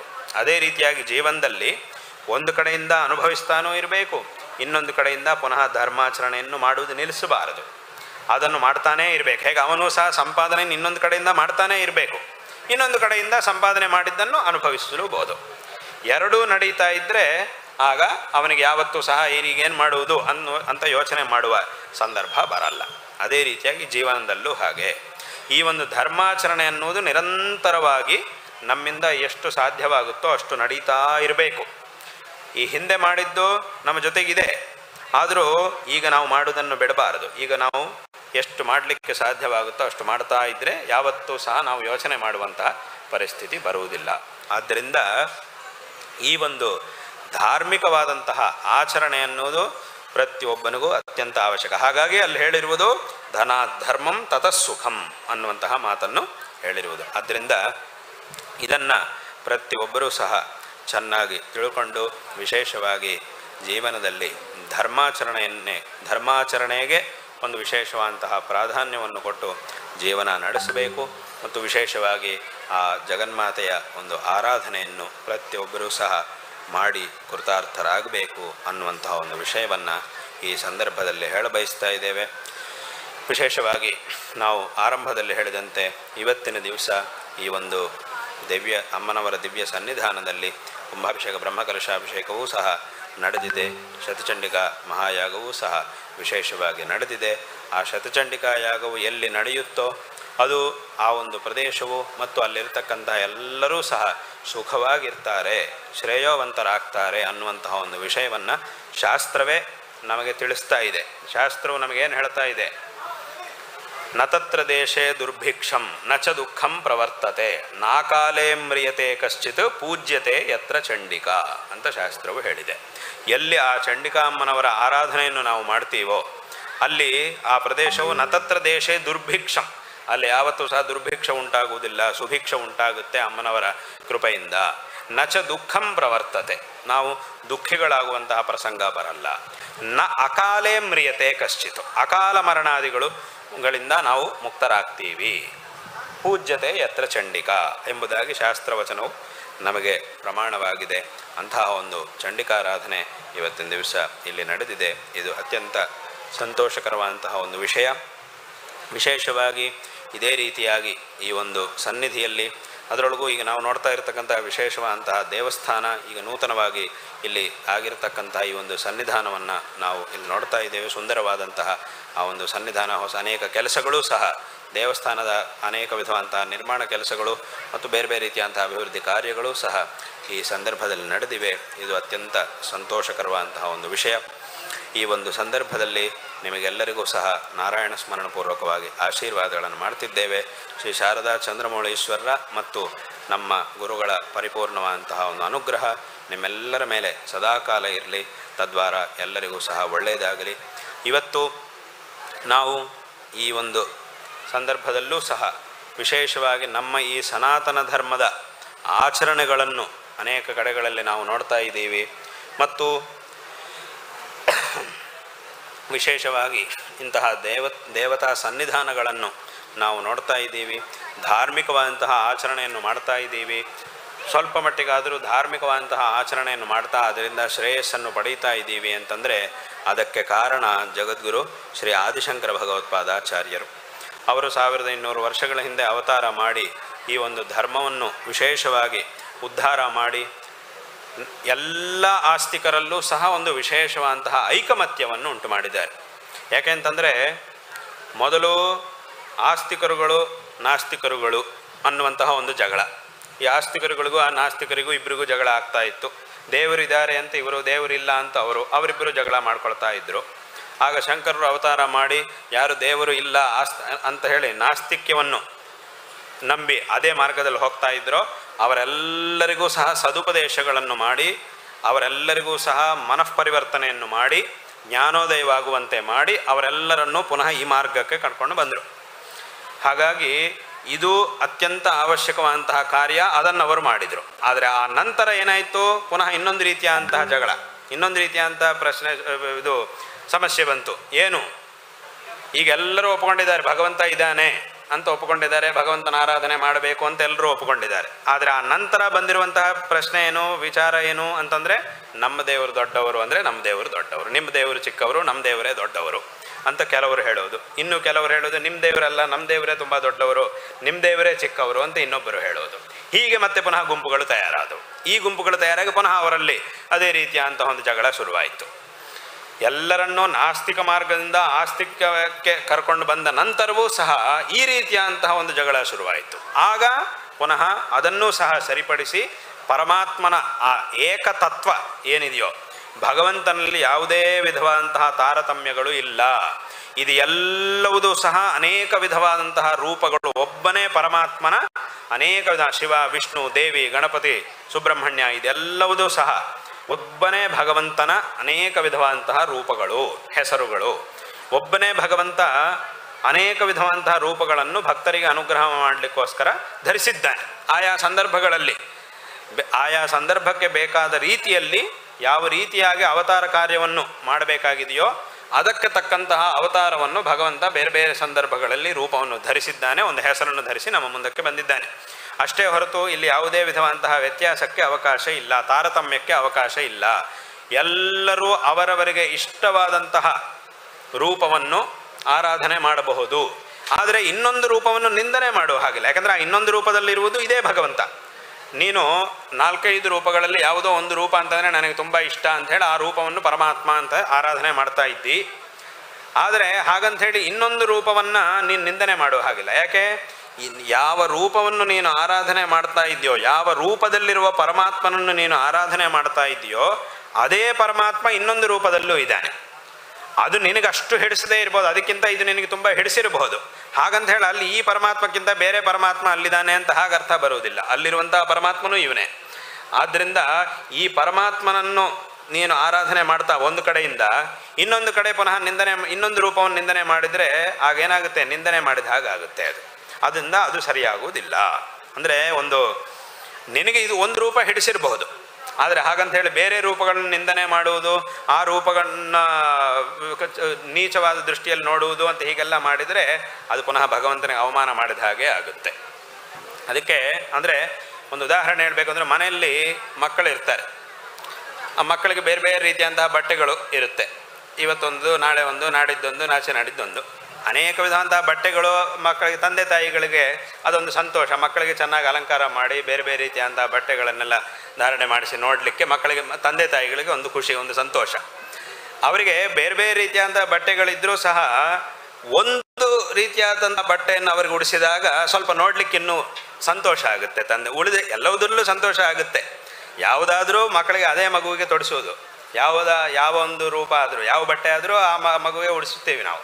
ಆದರೆ ಅದು ಯಾವುದೋ ಒಂದರಲ್ಲಿ ಮಾತ್ರ ಇನ್ನೂ ಚೆನ್ನಾಗಿರುತ್ತೆ. ಅದನ್ನು ಹಾಕಿದಾಗ, ಆ ಬಟ್ಟೆ ನುಡಿಸಿದಾಗ ನೋಡಲಿಕ್ಕೆ ತಂದೆ ತಾಯಿಗಳಿಗೆ ಇನ್ನೂ ಸಂತೋಷ ಆಗುತ್ತೆ. ಹಾಗಂತ ಹೇಳಿ ಇನ್ನೊಂದು ಬಟ್ಟೆಯನ್ನು ಇನ್ನೊಬ್ಬರಿಗೆ ಯಾರಿಗೂ ಹಾಕ್ತಾ ಇದ್ದೀವಿ ಅಂತ ಹಾಗರ್ಥ ಅಲ್ಲ. ಎಲ್ಲ ಬಟ್ಟೆಗಳು ಯಾವ ಬಟ್ಟೆಯನ್ನು ಉಡಿಸಿದ್ರು ಅದೇ ಮಗುವಿಗೆ ಉಡಿಸ್ತಾ ಇದ್ದೀವಿ, ಅದೇ ಮಕ್ಕಳಿಗೆ, ಅದೇ ಮಗುವಿಗೆ ನಾವು ಹಾಕ್ತಾ ಇರೋದು ಬಟ್ಟೆ. ಆದರೆ ಇದು ಯಾವುದೋ ಒಂದರಲ್ಲಿ ಮಾತ್ರ ತಂದೆ ತಾಯಿಗಳು ಇನ್ನೂ ನೋಡಲಿಕ್ಕೆ ಇನ್ನೂ ತುಂಬ ಸಂತೋಷ ಆಗುತ್ತೆ. ಅಲ್ಲಿ ಬೇರೆದನ್ನು ಅಂದರೆ ಏನಾಯಿತು, ಎಲ್ಲವೂ ಒಂದೇ ಮಗುವಿಗೆ ತೊಡಿಸ್ತಾ ಇದ್ದೀವಿ ಎಲ್ಲ ಬಟ್ಟೆಗಳನ್ನು. ಆದರೆ ಒಂದರಲ್ಲಿ ನಮಗೆ ಇಷ್ಟ, ಅದರೊಳಗೂ ಸಹ ಒಬ್ಬನಿಗೆ ಇಷ್ಟ. ಅದೇ ಮನೆಯಲ್ಲಿ ಇರ್ತಕ್ಕಂಥ ತಂದೆಗೆ ಒಂದು ಬಟ್ಟೆಯನ್ನು ಉಡಿಸಿದಾಗ ನೋಡಲಿಕ್ಕೆ ತುಂಬ ಸಂತೋಷ, ತಾಯಿಗೆ ಇನ್ನೊಂದು ರೀತಿಯ ಬಟ್ಟೆ ಉಡಿಸಿದಾಗ ಸಂತೋಷ. ಹೀಗೆಲ್ಲ ಆಗ್ತಾ ಇರುತ್ತೆ ಮನೆಗಳಲ್ಲಿ ಇರುವಂತಹದ್ದೇ. ಅಜ್ಜನಿಗೆ ಅವನಿಗೆ ಇನ್ನೊಂದು ರೀತಿಯ ಅಂತ ಉಡಿಸಿದ್ರೆ ಅವನಿಗೆ ಸಂತೋಷ. ಹೀಗೆಲ್ಲ ಇರುತ್ತೆ. ಅಂದ್ರೆ ಏನು, ಅವರವರ ಪ್ರಕೃತಿ, ಅವರವರ ಬುದ್ಧಿಗೆ ತಕ್ಕಂತೆ ಯಾವುದೋ ಒಂದು ರೂಪದಲ್ಲಿ ನಮ್ಮ ಬುದ್ಧಿ ನಿಲ್ಲುತ್ತೆ. ಇನ್ನು ವಿಶೇಷವಾಗಿ ನಮ್ಮ ಬುದ್ಧಿ ಅದನ್ನು ಗ್ರಹಣ ಮಾಡುತ್ತೆ, ಅಲ್ಲಿ ವಿಶೇಷವಾಗಿ ನಮ್ಮ ಬುದ್ಧಿ ಹೋಗಿ ಅಲ್ಲಿ ನಿಲ್ಲುತ್ತೆ. ಆದ್ದರಿಂದ ನಾವು ಅದನ್ನು ವಿಶೇಷವಾಗಿ ನೋಡಲಿಕ್ಕೆ ಇಷ್ಟಪಡ್ತೀವಿ. ಅದೇ ರೀತಿಯಾಗಿ ಭಗವಂತನ ಅನೇಕ ವಿಧವಾದಂತಹ ಅವತಾರಗಳು, ರೂಪಗಳು, ಹೆಸರುಗಳು ಅಂತಂದರೆ ಇದೆಲ್ಲ ನಮ್ಮ ಚಿಕ್ಕ ಮಕ್ಕಳಿಗೆ, ಮನೆಯಲ್ಲಿರುವಂತಹ ಮಕ್ಕಳಿಗೆ ತೊಡಿಸಿದಂತಹ ಬೇರೆ ಬೇರೆ ರೀತಿಯಾದಂತಹ ಬಟ್ಟೆಗಳಿದ್ದ ಹಾಗೆ. ಅದರಲ್ಲಿ ಒಬ್ಬನಿಗೆ ಒಂದು ರೂಪ, ಒಬ್ಬನಿಗೆ ಶಿವ ಅಂದರೆ ಇಷ್ಟ, ಒಬ್ಬನಿಗೆ ವಿಷ್ಣು ಅಂತಂದರೆ ಇಷ್ಟ, ಇನ್ನೊಬ್ಬನಿಗೆ ದೇವಿ ಅಂತಂದರೆ ತುಂಬ ಇಷ್ಟ, ಇನ್ನೊಬ್ಬನಿಗೆ ಗಣಪತಿ ಆರಾಧನೆ ಅಂದರೆ ತುಂಬ ಇಷ್ಟ, ಇನ್ನೊಬ್ಬನಿಗೆ ಸುಬ್ರಹ್ಮಣ್ಯ ಅಂದರೆ ಇಷ್ಟ, ಇನ್ನೊಬ್ಬನಿಗೆ ಶಾಸ್ತ್ರ ಅಂತಂದರೆ ತುಂಬ ಇಷ್ಟ. ಆದರೆ ಇದೆಲ್ಲವೂ ಸಹ ಒಬ್ಬನೇ ಪರಮಾತ್ಮನ ಅನೇಕ ವಿಧವಾದಂತಹ ರೂಪಗಳು. ಅವರವರಿಗೆ ಒಂದು ಹಿಡಿಸುತ್ತೆ, ಇನ್ನೊಂದರ ಬಗ್ಗೆ ಅಷ್ಟು ಹಿಡಿಸುವುದಿಲ್ಲ, ಅಷ್ಟು ಅದರ ಕಡೆ ಗಮನ ಕೊಡುವುದಿಲ್ಲ. ಆದರೆ ಹಾಗಂತ ಹೇಳಿ ಇನ್ನೊಂದನ್ನು ನಿಂದನೆ ಮಾಡುವ ಹಾಗಿಲ್ಲ. ಇವತ್ತೊಂದು ದಿವಸ ನಾವು ಇಲ್ಲಿ ಬದಲಾಗ್ತಾ ಇರುವುದು ಯಾವುದು, ಬಟ್ಟೆಗಳು ಮಾತ್ರ. ಆ ಮಗು ಬದಲಾಗುವುದಿಲ್ಲ ಮನೆಯಲ್ಲಿ, ಅದು ಒಂದೇ ಮಗು. ಅದೇ ಮಗುವಿಗೆ ನಿನ್ನೆ ಒಂದು ಬಟ್ಟೆ, ಇವತ್ತೊಂದು ಬಟ್ಟೆ ಹಾಕಿದ್ದೀವಿ ಅಷ್ಟೇ. ಅದೇ ರೀತಿಯಾಗಿ ಭಗವಂತ ಬೇರೆ ಬೇರೆ ಸಂದರ್ಭಗಳಲ್ಲಿ ಬೇರೆ ಬೇರೆ ರೀತಿಯಂತಹ ರೂಪಗಳನ್ನು ಧರಿಸ್ತಾನೆ. ಅವರವರ ಮನಸ್ಸು ಅಲ್ಲಲ್ಲಿ ನಿಲ್ಲುತ್ತೆ, ಯಾವುದೋ ಒಂದು ರೂಪ ಅವರವರಿಗೆ ಹಿಡಿಸುತ್ತೆ. ಹಾಗಂತ ಹೇಳಿ ಇನ್ನೊಂದನ್ನು ನಿಂದನೆ ಮಾಡಿದರೆ ಏನಾಗುತ್ತೆ, ಈಗ ಒಂದು ಬಟ್ಟೆ ಉಡಿಸಿದ್ದೀವಿ ಮಗುವಿಗೆ, ನಮಗೆ ನೋಡಲಿಕ್ಕೆ ತುಂಬ ಸಂತೋಷ. ಇನ್ನೊಂದು ಬಟ್ಟೆ ಉಡಿಸಿದ್ದೀವಿ, ಅದು ನಮಗೆ ಅಷ್ಟು ಹಿಡಿಸಲಿಲ್ಲ. ಆಗ ನಾವು ಹೋಗಿ ಆ ಮಗುವಿಗೆ ಹೊಡೆದರೆ ಏನಾಗುತ್ತೆ, ಈ ಬಟ್ಟೆ ಮಗು ಉಟ್ಕೊಂಡಿದ್ದು ನನಗೆ ಇಷ್ಟ ಆಗಿಲ್ಲ ಅಂಥೇಳಿ ಆ ಮಗುವಿಗೆ ಹೋಗಿ ಒಂದು 4 ಏಟು ಹೊಡೆದ್ರೆ ಏನಾಗುತ್ತೆ, ನಮ್ಮ ಮಗುವಿಗೆ ನಾವು ಹೊಡ್ಕೊಂಡ ಹಾಗಾಗುತ್ತೆ. ಆಗ ನಾವು ಹೊಡೆಯುವಂತಹ ಏಟು ಎಲ್ಲಿಗೆ ಹೋಗಿ ಬೀಳ್ತಾ ಇದೆ, ಅದೇ ಮಗು ಹೋಗಿ ಬೀಳ್ತಾ ಇದೆ. ನಿನಗೆ ಆ ರೂಪದ ಮೇಲೆ ನಿನಗೆ ಹಿಡಿಸಲಿಲ್ಲ ಅಂಥೇಳಿ, ಆ ರೂಪ ಹಿಡಿಸಲಿಲ್ಲ ಅಂಥೇಳಿ ಆ ಮಗುವಿಗೆ ನೀನು ಹೋಗಿ ಹೊಡೆದರೆ ಅದೇನಾಗುತ್ತೆ, ಆ ಮಗುವಿಗೆ ನಾವು ತೊಂದರೆ ಮಾಡಿದ ಹಾಗಾಗುತ್ತೆ. ಅದೇ ರೀತಿಯಾಗಿ ಇನ್ನೊಂದು ರೂಪ ನಿನಗಷ್ಟು ತಾತ್ಪರ್ಯ ಇಲ್ಲದೆ ಇರ್ಬೋದು, ಆ ಇನ್ನೊಂದು ರೂಪದ ಮೇಲೆ. ಒಂದು ರೂಪದ ಮೇಲೆ ನಿನಗೆ ತುಂಬ ತಾತ್ಪರ್ಯ ಇರ್ಬೋದು, ಆದರೆ ಇನ್ನೊಂದು ರೂಪವನ್ನು, ಆ ಶಿವನ ರೂಪವನ್ನು, ವಿಷ್ಣುವಿನ ರೂಪವನ್ನು ನಿಂದನೆ ಮಾಡೋಕ್ಕೆ ಶುರು ಮಾಡಿದರೆ ಏನಾಗುತ್ತೆ, ಅದೇ ಪರಮಾತ್ಮನನ್ನು ನೀನು ನಿಂದನೆ ಮಾಡಿದ ಹಾಗಾಗುತ್ತೆ. ಅದರಿಂದ ನೀನು ಪಾಪವನ್ನು ಅನುಭವಿಸಬೇಕಾಗಿ ಬರುತ್ತೆ. ಆದ್ದರಿಂದ ಇದಾಗಬಾರದು. ವಿಶೇಷವಾಗಿ ಆ ಒಂದು ಭೇದ ದೃಷ್ಟಿ ಇಲ್ಲದೆ ಆ ಪರಮಾತ್ಮನ ಒಂದು ಆರಾಧನೆಯನ್ನು ಮಾಡಬೇಕು ಅನ್ನುವಂತಹ ಒಂದು ವಿಷಯವನ್ನು ಶಂಕರ ಭಗವತ್ಪಾದಾಚಾರ್ಯರು ಎಲ್ಲರಿಗೂ ಸಹ ಉಪದೇಶವನ್ನು ಮಾಡಿದ್ದಾರೆ. ಅದಕ್ಕೆ ಒಂದು ಪುರಾಣದಲ್ಲೇ, ಪದ್ಮಪುರಾಣದಲ್ಲಿ ಈ ರೀತಿಯ ಪುರಾಣದಲ್ಲಿ ಸಾವಿರಾರು ಶ್ಲೋಕಗಳಿವೆ, ಬೇಕಾದಷ್ಟಿವೆ. ಅದರೊಳಗೆ ಒಂದು ಶ್ಲೋಕ, ಒಂದು ಮಾತು ಏನು ಅಂತಂದರೆ, ಈ ಒಂದು ಮಾತನ್ನು ರಾಮ ಶಿವನಿಗೆ ಹೇಳ್ತಾನೆ. ಶಿವನ ಹತ್ರ ಮಾತಾಡುವ, ಅಂದರೆ ವಿಷ್ಣು ಶಿವನ ಹತ್ರ ಮಾತಾಡುವಾಗ ಬಂದಿರುವಂತಹ ಒಂದು ಶ್ಲೋಕ ಇದು. ಏನು ಆ ಶ್ಲೋಕ ಅಂತಂದರೆ, ಯೇ ಭೇದಂ ವಿದಧತ್ಯದ್ಧ ಹ್ಯಾವಯೋರೇಕರೂಪಯೋ, ಒಬ್ಬರೇ ಆಗಿರತಕ್ಕಂತಹ, ಒಂದೇ ಸ್ವರೂಪವಾಗಿರ್ತಕ್ಕಂತಹ ನಮ್ಮಿಬ್ಬರಲ್ಲೂ ಯಾರು ಭೇದವನ್ನು ನೋಡ್ತಾರೋ ಅಂಥವರ ಸ್ಥಿತಿ ಏನಾಗುತ್ತೆ ಅಂತ ಕೇಳಿದರೆ, ಅಂಥವರು ಕುಂಭೀಪಾಕೇಶು ಪಚ್ಯಂತೆ ನರಾಃ ಕಲ್ಪಸಹಸ್ರಕಂ ಅಂತ ಹೇಳಿದ್ದಾರೆ. ಅಂತಹ ವ್ಯಕ್ತಿಗಳು ಅಂದರೆ ಏನು, ಒಂದೇ ಸ್ವರೂಪವಾಗಿರ್ತಕ್ಕಂತಹ ಶಿವ ವಿಷ್ಣು ಶಿವಕೇಶವರಲ್ಲಿ ಮತ್ತು ಭಗವಂತನ, ಪ್ರಧಾನವಾಗಿ ಶಿವಕೇಶವರು ಅಂತ ನಾವು ಹೇಳುವುದು, ಭಗವಂತನ ಎಲ್ಲ ರೂಪಗಳಲ್ಲೂ ಹಾಗೇನೆ. ಒಂದು ರೂಪವನ್ನು ದೊಡ್ಡದಾಗಿ ನೋಡುವುದು, ಇನ್ನೊಂದು ರೂಪವನ್ನು ನಾವು ನಿಂದನೆ ಮಾಡಿದರೆ, ತಾರತಮ್ಯ ದೃಷ್ಟಿಯಿಂದ ನೋಡಿದರೆ ಅದರಿಂದ ಏನಾಗುತ್ತೆ, ಕುಂಭೀಪಾಕ ನರಕಕ್ಕೆ ದೀರ್ಘಕಾಲ ಕುಂಭೀಪಾಕ ನರಕದಲ್ಲಿ ನಾವು ಇರಬೇಕಾಗಿ ಬರುತ್ತೆ, ಶಿಕ್ಷೆಯನ್ನು ಅನುಭವಿಸಬೇಕಾಗಿ ಬರುತ್ತೆ. ಅಂದರೆ ಅಷ್ಟು ದೊಡ್ಡ ಪಾಪ ಅಂತ ಅದರ ಅರ್ಥ. ಆದ್ದರಿಂದ ಇದನ್ನೆಲ್ಲ ಹೇಳಿ, ಇದನ್ನೇ ನಮ್ಮ ಶಾಸ್ತ್ರವು ಹೇಳ್ತಾ ಇದೆ. ಇಂತಹ ಒಂದು ವಿಷಯಗಳನ್ನು ಜನರಿಗೆ ಹೇಳಿ, ಜನರ ಮನಸ್ಸಿನಲ್ಲಿ ಒಂದು ಜ್ಞಾನವನ್ನು, ಒಂದು ಪರಿವರ್ತನೆಯನ್ನು ಸಹ ಉಂಟು ಮಾಡಿ, ಎಲ್ಲರಲ್ಲೂ ಒಂದು ಐಕಮತ್ಯವನ್ನು ಉಂಟು ಮಾಡಿದಂಥವರು ಶಂಕರ ಭಗವತ್ಪಾದಾಚಾರ್ಯರು. ಹಾಗಾಗಿ ಇವತ್ತಿನ ದಿವಸ ಇಡೀ ಒಂದು ಸನಾತನ ಧರ್ಮದ ಎಲ್ಲ ಪರಂಪರೆಗಳನ್ನು ಎಲ್ಲರನ್ನೂ ಸಹ ಒಗ್ಗೂಡಿಸಬೇಕು ಅಂತಂದರೆ ಅದಕ್ಕೆ ಇರತಕ್ಕಂತಹ ಏಕಮಾತ್ರವಾದ ಮಾರ್ಗ ಅಂತಂದರೆ ಅದು ಶಂಕರ ಭಗವತ್ಪಾದಾಚಾರ್ಯರು ಉಪದೇಶ ಮಾಡಿರ್ತಕ್ಕಂತಹ ಅದ್ವೈತ ತತ್ವ. ಅದರಲ್ಲಿ ಮಾತ್ರವೇ ಹೇಗೆ ಇಲ್ಲಿ ಒಂದು ಹೂವಿನ ಹಾರ ತಯಾರಾಗಬೇಕು ಅಂತಂದರೆ ಹೂಗಳು ಬೇಕಾದಷ್ಟು ಇರ್ಬೋದು, ಆದರೆ ಆ ಹೂಗಳನ್ನೆಲ್ಲ ಸೇರಿಸಿ ಒಂದು ಹಾರವನ್ನಾಗಿ ಮಾಡಬೇಕು ಅಂತಂದರೆ ಒಂದು ಸೂತ್ರ ಬೇಕು. ಆ ಸೂತ್ರ ಇಲ್ಲ ಅಂತಂದರೆ ಎಷ್ಟು ಸಾವಿರಾರು ಹೂಗಳು ನಮ್ಮ ಹತ್ರ ಇದ್ದರೂ ಸಹ ಅದನ್ನು ಮಾಲೆಯನ್ನಾಗಿ ತಯಾರು ಮಾಡೋಕ್ಕಾಗೋದಿಲ್ಲ. ಹೂಗಳು ಚೆನ್ನಾಗಿದೆ, ಒಂದೊಂದು ಹೂವಿದೆ, ಬೇರೆ ಬೇರೆ ರೀತಿಯಂತಹ ಬಣ್ಣ ಇದೆ, ಬೇರೆ ಬೇರೆ ರೀತಿಯಂತಹ ಪರಿಮಳ ಇದೆ, ಎಲ್ಲ ಇದೆ. ಆದರೆ ಅದನ್ನೆಲ್ಲ ಸೇರಿಸಿ ಒಂದು ಹಾರ ತಯಾರು ಮಾಡಬೇಕು ಅಂತಂದರೆ ಮಾತ್ರ ಒಂದು ಸೂತ್ರ ಅನ್ನೋದು ಅತ್ಯಂತ ಅವಶ್ಯಕ. ಆ ಸೂತ್ರದಿಂದ ಹಾರವನ್ನು ತಯಾರು ಮಾಡದೆ ಬರೀ ಹೂವನ್ನು ಹಾಗೆ ಇಟ್ಟರೆ ಗಾಳಿ ಬಂತು ಅಂತಂದರೆ ಒಂದೊಂದು ಹೂವು ಒಂದೊಂದು ದಿಕ್ಕಿಗೆ ಹಾರ್ಕೊಂಡು ಹೋಗುತ್ತೆ. ಅದಷ್ಟು ಒಂದು ಸೂತ್ರವನ್ನಾಗಿ ತಯಾರು ಮಾಡಿದರೆ, ಅದೊಂದು ಮಾಲೆಯನ್ನಾಗಿ ತಯಾರು ಮಾಡಿದರೆ ನೋಡಲಿಕ್ಕೆ ಚೆನ್ನಾಗಿರುತ್ತೆ, ಸರಿಯಾಗಿ ತಯಾರಾಗುತ್ತೆ. ಅದು ಮಾಡಲಿಲ್ಲ ಅಂತಂದರೆ ಒಂದು ಸಲ ಗಾಳಿ ಬಂತು, ಎಲ್ಲ ಒಂದೊಂದು ದಿಕ್ಕಿಗೂ ಹಾರಿ ಹೋಗುತ್ತೆ, ಬಾಡಿ ಹೋಗುತ್ತೆ, ಹಾಳಾಗಿ ಹೋಗುತ್ತೆ. ಇಲ್ಲೂ ಸಹ ನಮ್ಮ ಧರ್ಮದಲ್ಲಿ ಅನೇಕ ಪರಂಪರೆಗಳು ಇವೆ. ಸನಾತನ ಧರ್ಮದಲ್ಲಿ ಬೇರೆ ಬೇರೆ ರೀತಿಯಾದಂತಹ ಸಂಪ್ರದಾಯಗಳು, ಪರಂಪರೆಗಳು ಅನೇಕ ಇವೆ. ಇದು ಎಲ್ಲವುದನ್ನು ಸಹ ಸೇರಿಸುವಂತಹ ಸೂತ್ರ ಒಂದು ಬೇಕು. ಆ ಸೂತ್ರವೇ ಇಲ್ಲ ಅಂತಂದರೆ ಎಷ್ಟು ಪರಂಪರೆಗಳಿದ್ದರೂ ಸಹ ಅದೆಲ್ಲವುದು ಸಹ ಹಾಳಾಗಿ ಹೋಗುತ್ತೆ, ನಾಶವಾಗಿ ಹೋಗುತ್ತೆ. ಆದ್ದರಿಂದ ಇದೆಲ್ಲವುದನ್ನು ಸೇರಿಸುವಂತಹ ಒಂದು ಸೂತ್ರ ಬೇಕು. ಆ ಸೂತ್ರವೇ ಅದ್ವೈತ ತತ್ವ ಅಂತಂದರೆ ಅದರಲ್ಲಿ ಮಾತ್ರವೇ ಇದೆಲ್ಲವುದನ್ನು ಸಹ ನಾವು ಸೇರಿಸಿ ಈ ಒಂದು ಸನಾತನ ಧರ್ಮವನ್ನು ಸಂರಕ್ಷಣೆ ಮಾಡಲಿಕ್ಕೆ ಸಾಧ್ಯ ಆಗುತ್ತೆ. ಹಾಗೆ ಇಂತಹ ಒಂದು ಕಾರ್ಯವನ್ನು ಶಂಕರ ಭಗವತ್ಪಾದಾಚಾರ್ಯರು ಮಾಡಿದ್ದಾರೆ ಮತ್ತು ಇದು ನಿರಂತರವಾಗಿ ಪ್ರಚಾರದಲ್ಲಿರಬೇಕು ಅನ್ನುವಂತಹ ಉದ್ದೇಶದಿಂದ ಚತುರಾಮ್ನಾಯ ಪೀಠಗಳನ್ನು ಸ್ಥಾಪನೆ ಮಾಡಿದ್ದಾರೆ. ಆ ವಿಷಯ ಎಲ್ಲರಿಗೂ ಗೊತ್ತಿರುವಂತಹ ಒಂದು ವಿಷಯವೇ. ಈ ಒಂದು ಚತುರಾಮ್ನಾಯ ಪೀಠಗಳಲ್ಲಿ ದಕ್ಷಿಣ ದಿಕ್ಕಿನಲ್ಲಿ, ಇಡೀ ದಕ್ಷಿಣ ದಿಕ್ಕಿಗೆ ಅವರು ಸ್ಥಾಪನೆ ಮಾಡಿರತಕ್ಕಂತಹ ಒಂದು ಪೀಠ ದಕ್ಷಿಣಾಮ್ನಾಯ ಶೃಂಗೇರಿ ಶಾರದಾ ಪೀಠವಾಗಿದೆ.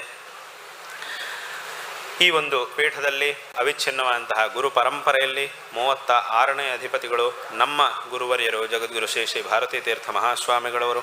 ಅವರು ತಮ್ಮ ವಿಜಯ ಯಾತ್ರೆಗಳಲ್ಲಿ ಅನೇಕ ಬಾರಿ ಈ ಪ್ರಾಂತ್ಯಕ್ಕೆ ಆಗಮಿಸಿದ್ದಾರೆ. ಈ ಸುತ್ತಮುತ್ತಲಿನ ಅನೇಕ ಗ್ರಾಮಗಳಿಗೆ ವಿಶೇಷವಾಗಿ ಪರಂಪರೆಯಾಗಿ ಈ ದಕ್ಷಿಣಾಮ್ನಾಯ ಶೃಂಗೇರಿ ಶಾರದಾ ಪೀಠದ ಶಿಷ್ಯರು ಇರತಕ್ಕಂತಹ ಈ ಒಂದು ಪ್ರಾಂತ್ಯಕ್ಕೆ ಮತ್ತು ಈ ಪೀಠದ ಜೊತೆಗೆ ಒಂದು ವಿಶೇಷವಾದಂತಹ ಮಧುರವಾದಂತಹ ಗುರು ಶಿಷ್ಯ ಸಂಬಂಧವನ್ನು ಹೊಂದಿರತಕ್ಕಂತಹ ಈ ಒಂದು ಪ್ರದೇಶಕ್ಕೆ ಶಿಷ್ಯ ಜನರ ಪ್ರಾರ್ಥನೆಯಂತೆ ಅನೇಕ ಬಾರಿ ನಮ್ಮ ಗುರುಗಳು ಆಗಮಿಸಿದ್ದಾರೆ. ಇಲ್ಲಿಂದಲೂ ಸಹ ಶಿಷ್ಯ ಜನರು ಪ್ರತಿ ವರ್ಷ ಬೇರೆ ಬೇರೆ ಸಂದರ್ಭಗಳಲ್ಲಿ ಶೃಂಗೇರಿಗೆ ಬರುವುದು, ದರ್ಶನ ಮಾಡುವುದು ಮತ್ತು ಗುರುಗಳು ಸಹ ಬೇರೆ ಬೇರೆ ಸಂದರ್ಭಗಳಲ್ಲಿ ಇಲ್ಲಿಗೆ ಆಗಮಿಸುವುದು ಅನ್ನುವಂತಹ ಒಂದು ಕ್ರಮವೂ ಸಹ ಪ್ರಾಚೀನ ಕಾಲದಿಂದಲೂ ನಡೀತಾ ಬಂದಿದೆ. ಅದರಂತೆ ನಮ್ಮ ಗುರುಗಳು ಅನೇಕ ಬಾರಿ ಇಲ್ಲಿಗೆ ಆಗಮಿಸಿದರು, ವಿಶೇಷವಾಗಿ ಅನುಗ್ರಹವನ್ನು ಮಾಡಿದ್ದಾರೆ. ಇಲ್ಲಿ ಆವಳ ಮಠಕ್ಕೂ ಬಂದಿದ್ದರು, ಅಗಲ್ಪಾಡಿ, ಈ ಎಲ್ಲ ಪ್ರದೇಶಗಳಿಗೂ ಸಹ ಈ ಸುತ್ತ ಬಾಯಾರು, ಹೀಗೆ ಅನೇಕ ವಿಧವಾದಂತಹ ಗ್ರಾಮಗಳಿಗೆ ಇಲ್ಲಿ ನಮ್ಮ ಗುರುಗಳು ಆಗಮಿಸಿದರು, ವಿಶೇಷವಾಗಿ ಅನುಗ್ರಹವನ್ನು ಮಾಡಿದರು. ಈ ಹಿಂದೆ 10 ವರ್ಷಗಳ ಹಿಂದೆ ಇಲ್ಲಿ ಆವಳ ಮಠಕ್ಕೆ ನಮ್ಮ ಗುರುಗಳು ದಯಮಾಡಿಸಿದರು, ವಿಶೇಷವಾಗಿ ಎಲ್ಲರಿಗೂ ಸಹ ಅನುಗ್ರಹವನ್ನು ಮಾಡಿದರು. ಆವಳ ಮಠ ಮತ್ತು ಆವಳ ಮಠಕ್ಕೂ ಬಂದು ಮಲ್ಲಕ್ಕೂ ಹೋಗಿ ಮತ್ತೆ ಪುನಃ ಅಲ್ಲಿಂದ ಶೃಂಗೇರಿಗೆ ದಯಮಾಡಿಸಿದರು. ಆ ಒಂದು ಯಾತ್ರೆ ಹಿಂದೆ ನಡೆದಿತ್ತು. ತದನಂತರ ಈ 10 ವರ್ಷಗಳಾದ ನಂತರ 10 ವರ್ಷಗಳಲ್ಲಿ ಮತ್ತೆ ಪುನಃ ಈ ಕಡೆಗೆ ಬರುವಂತಹ ಒಂದು ಪ್ರಸಂಗ ಬಂದಿಲ್ಲ. ಈಗ ಪುನಃ ಇಲ್ಲಿಗೆ ಬರಬೇಕು ಎಂಬುದಾಗಿ ನೀವೆಲ್ಲರೂ ಸಹ ಪ್ರಾರ್ಥನೆ ಮಾಡಿದ್ದೀರಿ. ನಮ್ಮ ಗುರುಗಳ ಒಂದು ಪರಮಾನುಗ್ರಹ, ಅವರ ಒಂದು ಆಶೀರ್ವಾದಗಳಿಂದ ಇವತ್ತು ನಾವು ಇಲ್ಲಿಗೆ ಬಂದಿದ್ದೇವೆ. ದೇವಸ್ಥಾನದಲ್ಲಿ ಅಮ್ಮನವರ ಕುಂಭಾಭಿಷೇಕವನ್ನು ನೆರವೇರಿಸಿದ್ದೇವೆ. ವಿಶೇಷವಾಗಿ ಶತಚಂಡಿ ಯಾಗದ ಪೂರ್ಣಾಹುತಿಯೂ ಸಹ ನೆರವೇರಿದೆ. ಈ ಒಂದು ಸಂದರ್ಭದಲ್ಲಿ ನಿಮಗೆಲ್ಲರಿಗೂ ಸಹ ಮತ್ತೊಮ್ಮೆ ನಾರಾಯಣ ಸ್ಮರಣಪೂರ್ವಕವಾಗಿ ಆಶೀರ್ವಾದಗಳನ್ನು ಮಾಡ್ತಿದ್ದೇವೆ. ವಿಶೇಷವಾಗಿ ಇವತ್ತಿನ ದಿವಸ ಇಲ್ಲಿ ಈ ಪ್ರಾಂತ್ಯದ ಅನೇಕ ಜನ ಭಕ್ತರು ಇಲ್ಲಿಗೆ ಆಗಮಿಸಿದ್ದೀರಿ. ಅನೇಕ ಗ್ರಾಮಗಳಿಂದ ಭಕ್ತ ಜನರು ಇಲ್ಲಿಗೆ ಆಗಮಿಸಿದ್ದೀರಿ. ಬೇರೆ ಬೇರೆ ಸಮಾಜದವರೂ ಸಹ ಇವತ್ತಿನ ದಿವಸ ಇಲ್ಲಿದ್ದಾರೆ. ಎಲ್ಲ ಆಸ್ತಿಕರಿಗೂ ಸಹ ಈ ಸಂದರ್ಭದಲ್ಲಿ ಆಶೀರ್ವಾದಗಳನ್ನು ಮಾಡ್ತಿದ್ದೇವೆ. ವಿಶೇಷವಾಗಿ ಇಲ್ಲಿ ಕರಾಡಸ್ಥ ಬ್ರಾಹ್ಮಣ ಸಮಾಜದವರು ಪರಂಪರೆಯಾಗಿ ಈ ಒಂದು ಶೃಂಗೇರಿ ಪೀಠದ ಶಿಷ್ಯರಾಗಿರ್ತಕ್ಕಂಥವರು, ಅವರು ವಿಶೇಷವಾಗಿ ಇಲ್ಲಿಗೆ ಬಂದಿದ್ದಾರೆ. ಮತ್ತು ಬೇರೆ ಶಿಷ್ಯ ಜನರು ಸಹ, ಈ ಪ್ರಾಂತ್ಯದ ಅನೇಕ ಜನ ಭಕ್ತರೂ ಸಹ ಇವತ್ತಿಲ್ಲಿಗೆ ಬಂದಿದ್ದೀರಿ. ನಿಮಗೆಲ್ಲರಿಗೂ ಸಹ ಈ ಸಂದರ್ಭದಲ್ಲಿ ನಾವು ಆಶೀರ್ವಾದಗಳನ್ನು ಮಾಡ್ತಾ ಇದ್ದೇವೆ. ಅದರಲ್ಲೂ ವಿಶೇಷವಾಗಿ ಈ ಆಟಿಕುಕ್ಕೆ ಗ್ರಾಮ, ಇಲ್ಲಿಯ ಗ್ರಾಮಸ್ಥರು, ಇಲ್ಲಿಯ ಕುಟುಂಬದವರು, ಆಟಿಕುಕ್ಕೆ ಕುಟುಂಬದವರು, ನಮ್ಮ ವಿಶೇಷವಾದಂತಹ ಪ್ರೀತಿಪಾತ್ರರಾಗಿರ್ತಕ್ಕಂಥ ಹರೀಶ್ ಭಟ್ರು ಮತ್ತು ಅವರ ಸಹೋದರರು, ಅವರ ಪರಿವಾರದವರು, ಅವರೆಲ್ಲರೂ ಸಹ ಈ ಒಂದು ಕಾರ್ಯದಲ್ಲಿ ವಿಶೇಷವಾಗಿ ಶ್ರಮಿಸಿದ್ದೀರಿ. ಈ ಒಂದು ಕಾರ್ಯಕ್ಕೆ ವಿಶೇಷವಾದಂತಹ ಏರ್ಪಾಟನ್ನು ಮಾಡಿ ನಮ್ಮ ವಿಶೇಷವಾದಂತಹ ಪ್ರೀತಿಗೆ ಪಾತ್ರರಾಗಿದ್ದೀರಿ. ಈ ಸಂದರ್ಭದಲ್ಲಿ ಹರೀಶ್ ಭಟ್ರಿಗೂ ಮತ್ತು ಅವರ ಸಹೋದರ ರವೀಶ್ ಅವರು ಮತ್ತು ಅವರ ಪರಿವಾರ ಎಲ್ಲರಿಗೂ ಸಹ ಈ ಸಂದರ್ಭದಲ್ಲಿ ನಾವು ಆಶೀರ್ವಾದಗಳನ್ನು ಮಾಡ್ತಾ ಇದ್ದೇವೆ.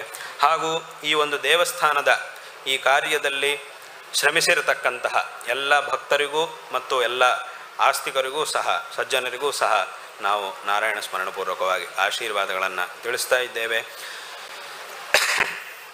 ಹಾಗೂ ಇಲ್ಲಿಯ ಎಲ್ಲ ವೈದಿಕರಿಗೂ ಸಹ ವೈದಿಕರಿಗೂ ವೇದ ವಿದ್ವಾಂಸರು ಮತ್ತು ಎಲ್ಲ ಭಕ್ತರು ಮತ್ತು ಎಲ್ಲ ಮಕ್ಕಳೂ ಸಹ ಇಲ್ಲಿಯ ಈ ಒಂದು ಶಿಬಿರದಲ್ಲಿ ಪಾಲ್ಗೊಂಡು ವಿಶೇಷವಾಗಿ ನಮ್ಮ ಒಂದು ಸಂಸ್ಕೃತಿ ಇತ್ಯಾದಿಗಳ ಬಗ್ಗೆ ವಿಶೇಷವಾದ ಅಭ್ಯಾಸವನ್ನು ಸಹ ನಡೆಸ್ತಾ ಇರತಕ್ಕಂತಹ ಎಲ್ಲರಿಗೂ ಸಹ ಆಶೀರ್ವಾದಗಳನ್ನು ಈ ಸಂದರ್ಭದಲ್ಲಿ ತಿಳಿಸ್ತಾ ಈ ಮಾತುಗಳನ್ನು ಇಲ್ಲಿ ಮುಕ್ತಾಯ ಮಾಡ್ತೇವೆ. ನಿಖರ ಸುದ್ದಿ, ಸದಭಿರುಚಿಯ ಕಾರ್ಯಕ್ರಮ. ನೀವು ನೋಡ್ತಾ ಇದ್ದೀರಾ ಕಹಳೆ ನ್ಯೂಸ್, ಸಮಾಜದ ಜಾಗೃತಿಗಾಗಿ ವಸ್ತುನಿಷ್ಠ ವರದಿ.